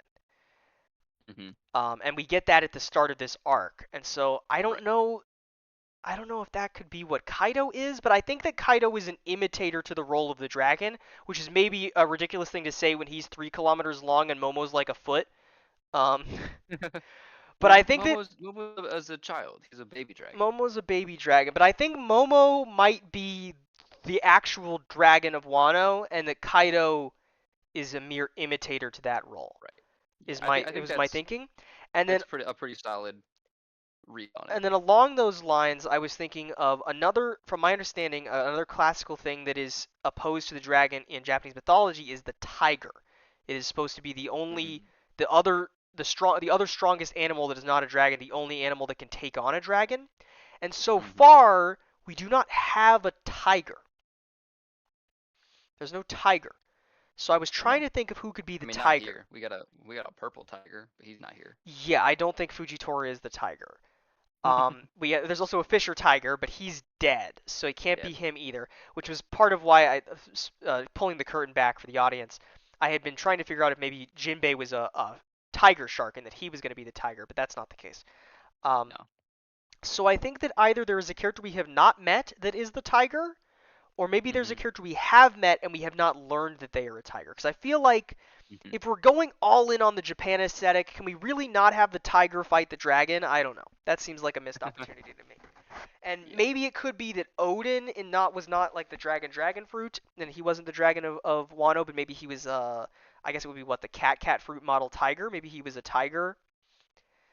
Um, but then if he's strong enough to take on Kaido, why did he lose? I think there's got to be something more to it than that, because it seemed like Yeah. there was maybe more to it than that. I think that's my Momo thoughts and my Okay. thoughts that Kaido might be an imitator of the dragon. All right. Moving swiftly Moving ahead. along, we get to let's see, what is next? We get to Law. Law's next. Let's just talk Law. Mhm. I love Law. Yeah. I I love think that Law gets his crew out. He like makes trades this. He his. trades himself for his crew. Um, Mhm. and then later we see him pull something, and he gets one over on Yeah. Hawkins. Has beat the fuck out of He's beat the fuck Hawkins. out of Hawkins and turned him into a couple different slices, Mhm. uh, which I think is cool. I also love Hawkins fruit. Hawkins fruit is so cool. I don't understand Like how it works at all, with but the sure. tarot things for this very specific purpose of like you can't you can't beat me because I have your guys hostage. You literally cannot beat him without cutting down your own guys. Yeah, it's super cool. Um, His powers just continue to be more interesting. And I think mhm. that it's really cool seeing Log, get to save his crew and that the crew didn't Yeah. spill, Hmm. and that he gets sort But of the warning from you do still Hawkins, have which this is great. lingering question of like who did? How did they find out? Yeah, like how did the beans get spilled? I mean, I don't know. I guess sort of the implication was loosely that maybe Kyoshudo spilled something about it, but how would he know what it meant? I guess is the question, because he Yeah. found the thing, but I don't know if he knows what it means. And And also then maybe we Kyoshiro is like an like ally or He no, might be an ally. And then we get Kaido and Big Mom clashing, splitting the heavens. splitting the sky, just like we saw when Um, the last two emperors clashed. and then they become good friends. Yeah. And then they become good No, friends back in the old days with back in rocks. the old days with rocks. And I want to quickly use a quick moment here with the other Yakuza bosses becoming fealty to Hyogoro again. Hmm. And one last connection to the Yakuza series. In that game, in Yakuza 6, which came out in 2016, when did Wano start? Oh, I don't know off the top of my head. I don't know. I thought It I was was just around curious. then. Okay, yeah, but in 2016, Yakuza 6 came out, and Yakuza 6 has this idea of Kiryu being the old guard, like old version of what a Yakuza looks like and means, is this like noble sort of guy who like does things that are gray and outside of the law to like improve society, whereas the new school Yakuza are these like more like businessmen who are just trying to like be basically crime bosses that get the most out of what they can do. And I was wondering if maybe Oda was setting up something similar with Hyogoro and Kyoshido, in Kyoshido Hmm. being this more modern Yakuza who is like will use and abuse anyone he can for his own advantage to put himself at the top, and that Hyogoro is this Hmm. more traditional classical Yakuza who is all about honor and Yeah. other things like this. But I don't know what Oda would be You don't know doing with enough. that. You don't know enough about Kyoshido. Knoshido, and I don't know enough about like what kind of critiques could be made about Japanese culture. Like I don't know if that's like a thing that was Oh going on yeah. with Japanese culture at the time around 2016, and that's like why it's in that game and why it might be Um, here. yeah, I did Just look at sort of Wano. The Wano arc started in 2019. okay, probably not then, but it was something I wanted to mention that I was thinking about. Mhm. Just want to sort of move a little faster. Then we get the really sad backstory with the Kappa and the Yeah. fox that is just really sweet. I just like them. Mm. Yeah. I don't have a whole lot to say about it, like I don't have a whole narratively lot to yet, say about it other but than I like it and I hope there's more to see. yeah. And we get all of our Um, swords, and then we get our tease for Zoro getting a new sword to replace the Shusui, the Enma, Enma, which we then one of Odin's one of two Odin's two swords. swords, which we then learn a little bit more about, was made by the same guy that made the Wada Ichimonji, who is a Hmm. legendary swordsmith from Wano, which is Yep. interesting. Makes me think of a couple things. One, could there be more to the Wado Ichimonji than we know about? Hmm. Because this Enma sword is pretty freaking crazy. Yeah. Considering it like forcefully brings out all the hockey within a user or something like that. Hmm. Uh, Yeah. It like drains the user's hockey if they're not like like if their strong will enough. isn't strong enough Yeah. to. So I wonder if maybe there's some secret power within the Wado Ichimonji as well. Hmm. And I'm interested to see what maybe that could be. And then the other thing I was thinking of is that if Zoro is going to have this Enma sword and he's going to have the Wado Ichimonji, and both of those were made by this same swordsmith, then surely there is a third sword from this same guy, right? And that Zoro needs all three. Maybe. That's my thoughts. Is that whoever this swordsmith guy is made three legendary swords, and that Zoro needs Hmm. all three of them. Because I'm assuming that he Yeah. didn't make the other one of Odin's swords, but I guess we didn't get told that or not. I don't know. But I'm operating under the But, assumption that he didn't make both of them. He only made the Enma, and that Zoro needs hmm. three swords, and that maybe obviously he needs three swords for the three sword style, but he needs Well, the yeah. three swords from this guy, and then maybe all three of them together do something. Yeah. And while I'm on that topic of Zoro, what the fuck happened to the Asura thing? Remember that? Remember when he did that? He just did that. Don't worry about it. What happened to that? When is he? Don't worry about it. Because like in that same arc, we got introduced to Diable Jam, and Sanji has done that in every fight since. Yeah. What the fuck happened to the Asura thing? Why did Zoro do that? How did he do that? When is he gonna do it again? Is he gonna? My thinking is that maybe he's gonna have to do it in this arc. I don't know, man. I feel like Zoro's got to level up this arc too. I feel like this arc is doing a lot of work with Zoro. Hmm. So if there's ever a time to see the Asura thing for the first time in like I don't know what is this at this point like 600 chapters, now might Yeah. be the time to finally see it again. But what the fuck Oda. is up with that, Oda? look, I would love to tell you, but I also just don't know. I don't know how he does that. I I would like to see him do it again. I don't know how he did it or why he did it. I guess I know why he did it, but I don't know how he did it, and I would like to see him do it again Hmm. and maybe get a better understanding of how it works. Yeah, Then we learn that Apu is a sack of shit and I hate him. yeah. Um, and also we get into numbers, which are terrifying, and I don't have a Hmm. lot to say about them other than that they're very scary looking, and I want to see us fight them because I think it'll be cool. Yeah. Fighting big monsters is fun. Fighting big monsters is fun. And so then the act ends With people like training with with their everybody with. training with their new tools and getting ready Hmm. for the mission, and Law looking determined. Hmm. And then we get to some big And we get news. some big news. Ah, big fucking news indeed. Yeah, isn't it? So, we get more evidence that Garp really is a D. Yeah. Throughout this whole section, a lot of it. Um, but let's see. This meeting was a bad one. I'm trying to remember what all the things that happened. First of all, an incident regarding the Kingdom of Alabasta, and then Shirahoshi responds, "What? Princess Vivi?" And then they say, "Nothing else." Thanks, Oda. I appreciate it. Um, I would like her to be okay, but I'm really worried about her. Then we get Big News Morgans, who shows up I again, love which is him. great. I love that the government tries to stop him from putting on a story, and he's like, "This story? How dare you? This is big news." This is big news. And And like Pete's a cipher pole agent. I mean, we don't know We don't what know kind of which cipher pole we don't know agent. which cipher pole agent, but a cipher pole agent. Agent, yeah. Like our location's hot. We're moving out. Yes, boss. And then we learn that Something something happened has to happened to Sabo. Sabo, and presumably the other. Actually, no, not because they're here, or at least Bello Betty is here. Yeah. Something's happened to And we Sabo. see and we see Koala, I think, on the next page. Sabo, So please what don't happened be to true. Sabo? But they also say we've lost contact with all of them. How do we confirm any of this? But Bello Betty is here, so she's not part of all of them. I guess. So what happened Wait, to? was so who all was in the invasion for It with was at Sabo and the other, or not? I guess I would say all of the generals or whatever they're called. But Iva yeah. is the general for the Grand Line, and he wasn't there. So the other four. Yeah. It was Sabo Hmm. plus the other four, and then they went to save Kuma. We don't know what happened Right. with that still.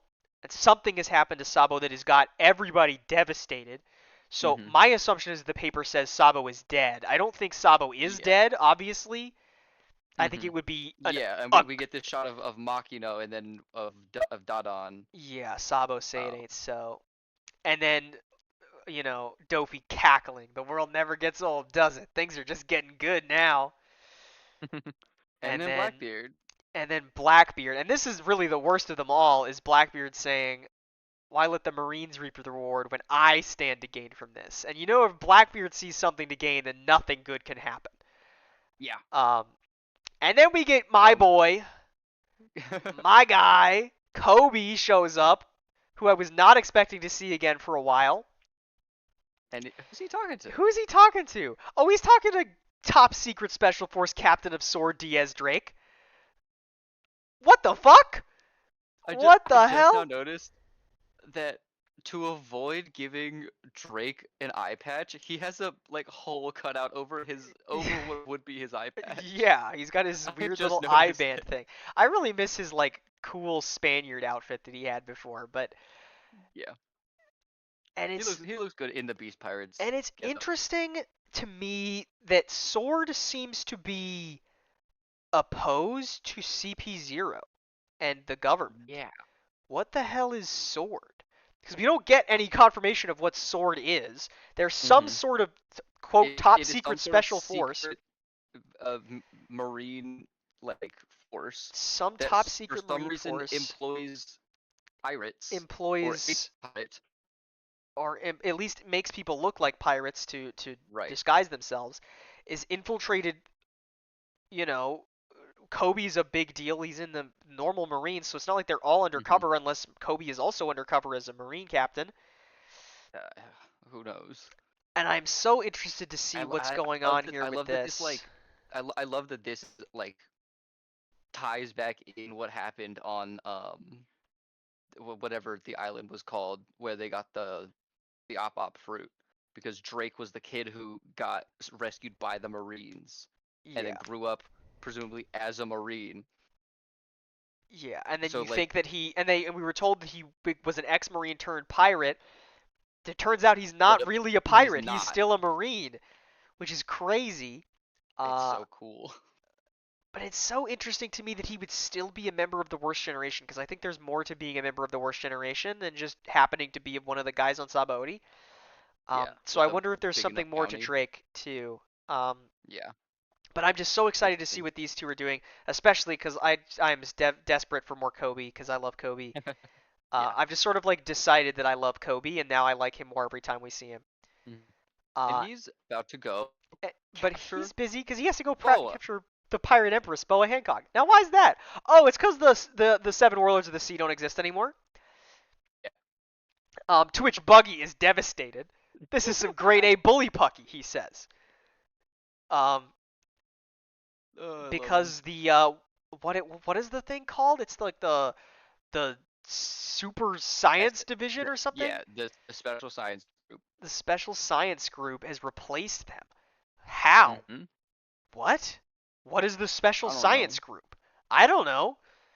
Are there Probably to seven do of them? something with Are there Vegapunk. are there seven members of this special science group? I feel like the numbers got to be important because I'm still of the opinion that these numbers of these groups are important to whatever Emu is doing. Hmm. And it's just like one thing after another It's during one this thing after section. the other. Then we get fucking Then we get rocks all of the mentioned backstory about again. the Rock's pirate crew that we learn is now a pirate crew and not just a person. Although there Yep. was a Captain Rocks, a Captain crew that was Rocks. made up of Rocks and Whitebeard and Big Mom and Kaido, and was taken down by the The alliance combined efforts of of Garp and Garp Roger. and Gold D. Roger, the Pirate King, at God Valley. And to me, all of this feels incredibly important to the Oh, future of One Piece. if you go back to the people on the crew uh, of Rocks, Uh huh. the Golden Lion is Shiki, the guy from the movie, and the only man to have said to escape impel down, Uh huh. who is like a canon character, but is also a movie villain. And then we also get mentioned Captain John again, Yeah, Captain who John. was who was a corpse on Thriller Bark and was the guy wanted who Buggy wanted his treasure. Yeah, and also mentions So of like, a mysterious Silver Axe and a Wang Ji, whoever they are. hmm. And also, Rocks is kept as a pure shadow silhouette, which I think is interesting. We Hmm. don't get to see who this Rocks looks like. Which, I don't know, Uh, maybe it's interesting they we would do hide their we appearance. we do learn his full name though. Yeah, we sure freaking do. Um, but I want to talk, I guess, about my theories about God Valley, right? Uh huh. So, first of all, it's disappeared. I think that we're going to find it again because otherwise, there's no reason to introduce God Valley and say that it's disappeared if we're not going to find it, right? Surely. Okay. My thinking is that something along the lines of we have to fight Blackbeard at God Valley. Hmm. And Blackbeard, with his slew of the world's most dangerous pirates and a former Marine admiral, is this generation's version of the Rocks pirates. And we Right. need the would-be king of the pirates, Monkey D. Luffy, to ally himself with the protege of Garp, the future hero of the Marines, Uh. Kobe, to work together. This is it's all coming back to the Kobe Nakama theory, man. It all comes back to this, that's when Kobe maybe joins the crew or at least allies himself with the crew to defeat I mean, Blackbeard. we know Roger thought highly enough of Oh, Garp, considered him a crew member exactly. or someone he trusted as a crew member. And I think that So even if Kobe doesn't like officially officially join the crew, wear Luffy might consider him as the such. Especially, I think that is sort of where we're heading. And then I think we mm, may have to subvert it in the sense that Garp and I guess Roger, I don't know if Roger was involved in this, had to protect celestial dragons in the process. Right. I think we may have to do that again to defeat Blackbeard, Maybe. but then have to continue one step further, and that it's not just stopping Blackbeard that is important. It's whatever else is going on behind the scenes, whatever maybe Joy Boy was working towards, or whatever the fuck is going on with the poneglyphs and the history, and that Mm. like getting to that point, getting to God Valley, maybe like by the time they got there, Roger was running out of time. And so maybe when we get there now, we don't have to split ways from our hero of the Marines, and they can instead join the crew for this last leg where we can actually bring about justice and take out the Celestial Dragons, is sort of my thinking. Which is So maybe I want to wishful bring thinking, up but I want now Kobe in the crew. a theory that I had when I first read this, or maybe when I first read this, Please do. but shortly Please do. after reading this. So we hear in this section two pieces of evidence that support this theory.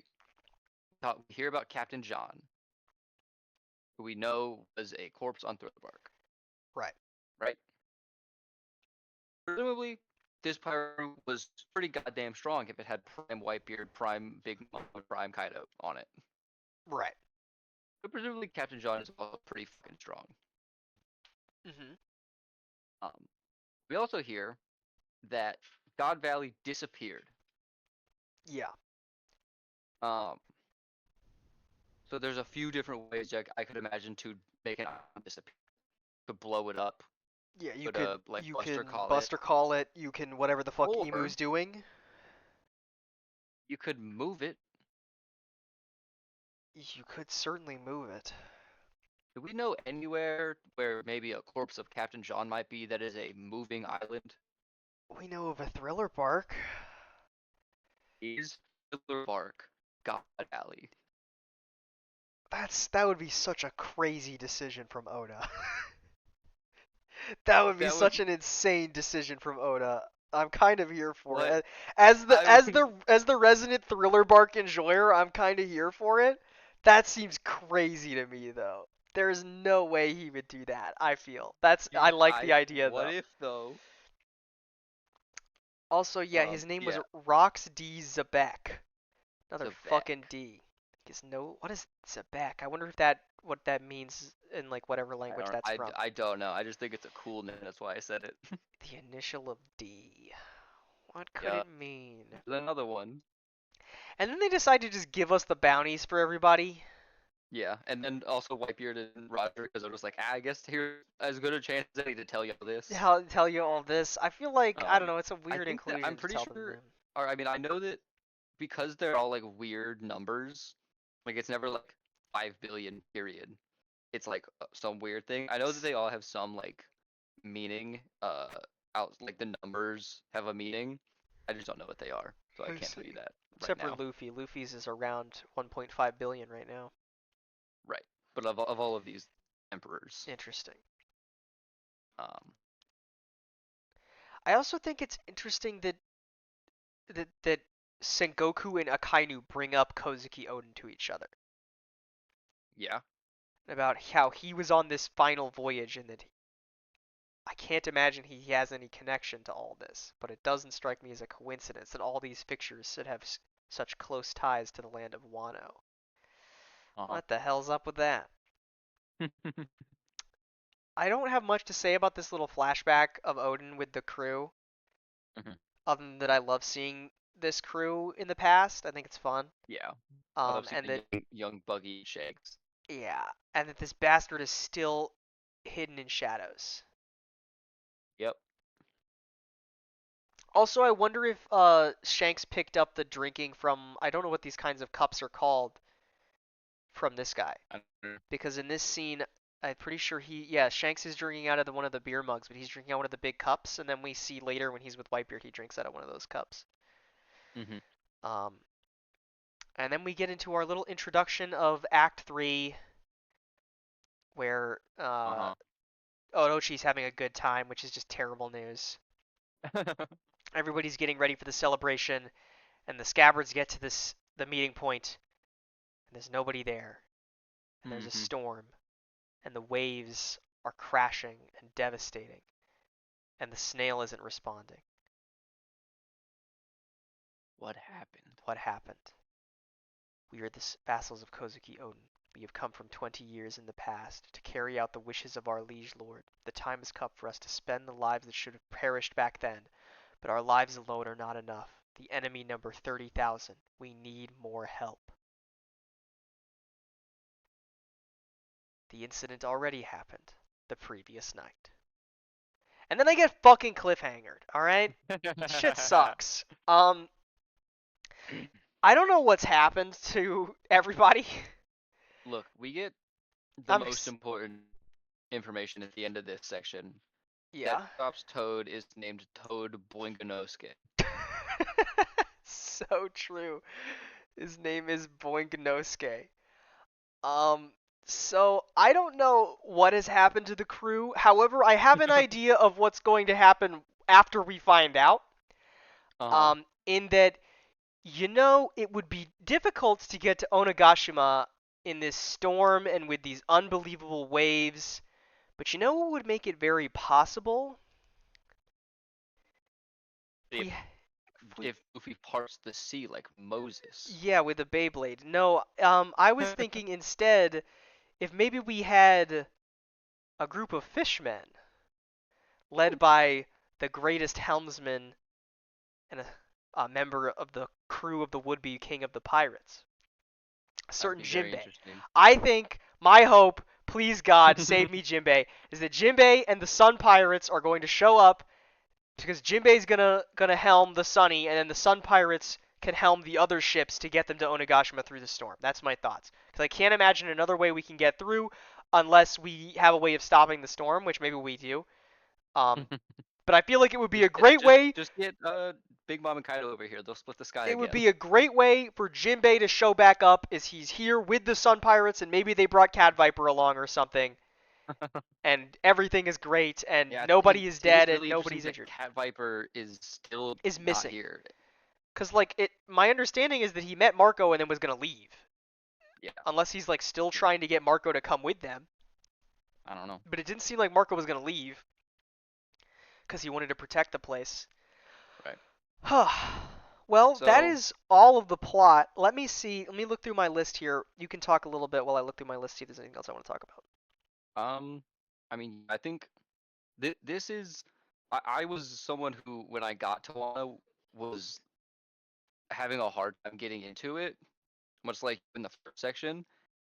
After the bit with Yasui, I was fully locked in, and I think I binged all of Wano, up to where it was in the anime, um, I see. I can't quite do in like that, a weekend. unfortunately. Yeah.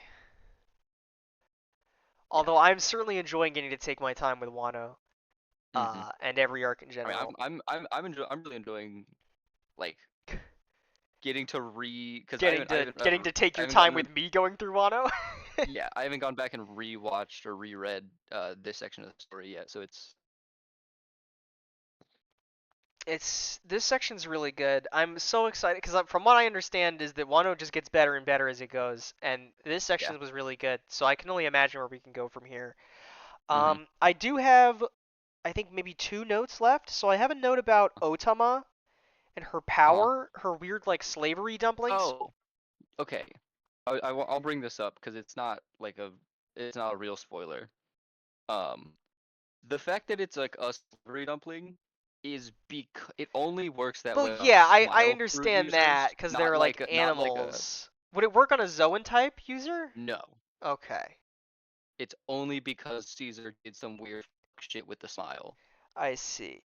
Regardless, I had a note about that and how it's what makes it different from the smile and the toys. Like, at what point does it go from being a bad thing to being a good thing? Like, oh, well, now Yeah, we're it enslaving does them because they're on our side and it it's does great feel now. really weird for this story that is so like hell bent on freedom to introduce like an ally who does Whose take away characters' freedom whose power is to and brainwash people into being happy that they're enslaved to you. It's a yeah, little weird. it's weird. Um, I will say that it is at the very least addressed okay, that's good. later on in this part. That's good. That's good to know. But no, Um, it is it's a little weird. And then the last thing was something I had wanted to mention when we were talking about Soba Mask, but I forgot, so I'm gonna mention it Oh. now. Was little known fact, I'm a big fan of the Xenoblade series, uh, and so I wanted to try and make a connection there, since before I had talked about um, Germa as Xenoblade 3's Mobius, and how like sort of the Hmm. thing with the created people, and I was sort of thinking of how, I don't know, trying to think of a way to describe this without spoiling parts of Xenoblade 3. Hmm. In a way that almost like Sanji is, by using the raid suit, sort of becoming like Mobius and less like I guess Ouroboros in the case of Xenoblade 3, or like a Straw Hat in the case of One Right. Piece, and that like we see, I guess I'm gonna explain this in the vaguest way I can. Like we see there are people who become Mobius and they like lose their like empathy and their humanity in the way that they like care, and they become more, I don't know, like immature and hedonistic, and I think you see something similar with Sanji, and so I think it was interesting to see more Hmm. parallels to what I said about Mobius and Germa back in Whole Cake again here Hmm. with the raid suit. It was I interesting. would say more about it, but I don't want to spoil Xenoblade 3 because it's amazing, and so I'm not going to. Yeah. We'll, Um, we'll we're gonna do some Xenoblade stuff at some point. oh hell yeah. Um, let's see. I think I that's mean, all I I have on convinced my you to I list. convinced you to finally read One Piece, so I think I have to give in it's and only finally. it's only fair. Yeah. Let's see. I think that is all of my I think that's it. notes. I think that's all my notes. I love this section. I love Eustace Kid. Hmm. I love Trafalgar Law. I'm so excited for more Wano. Oh yeah. If you This have, next section we're gonna get into is not my favorite because part five is gonna be my favorite, but it's my second favorite. Is part three will be. oh boy, that's exciting. Well, if you've somehow gotten all the way to the end of this, then you Yeah, this has definitely been a liked long it. one. And if you liked it, you should click the like button. And maybe the You should subscribe hit button, and maybe you the should hit bell the button. like button You should do all the and the YouTube subscribe things. button, And then and you should leave a comment. you should leave a comment. And if you didn't like the video, also leave a comment. Leave a really Hmm. mean comment that And you says know, like, if you like I hate you, if sis you like the Captain Kidd. video, you are gonna have a really great night's sleep tonight, Yeah, you have and a nice sleep. your grass will be greener. And if you comment on the video and like the video, then you'll grow taller. Yeah. If you like the video, then you're going to take a nap and you're going to feel refreshed afterwards Yeah, instead of and you're feeling not gonna groggy. wake up with like a super dry mouth Yeah. You're going to wake up and sweaty. hydrated and like it's a fresh spring day, and it'll be great. Hmm. This is what Also, happens if you like the video. all these things will happen if you like the video. And if you leave a comment that makes Misfit cry, well, we're going to put a heart on it. Yeah, Unfortunately, I think and then this you'll. week you would have an easier job getting me to cry, but that's not a, that's not a goal, So Yeah. if you make me cry, I'm gonna dislike the comment. Well, with Or all if you say the, something really nice that we like, we might just also leave a comment. yeah, it's also possible. With all that Uh, said, thank you all for getting to the end of Thank this you one. so I much, hope because you're excited I for the really rest of love this Wano section. as much as I You am. fucking better be. Uh, cheers. Cheers.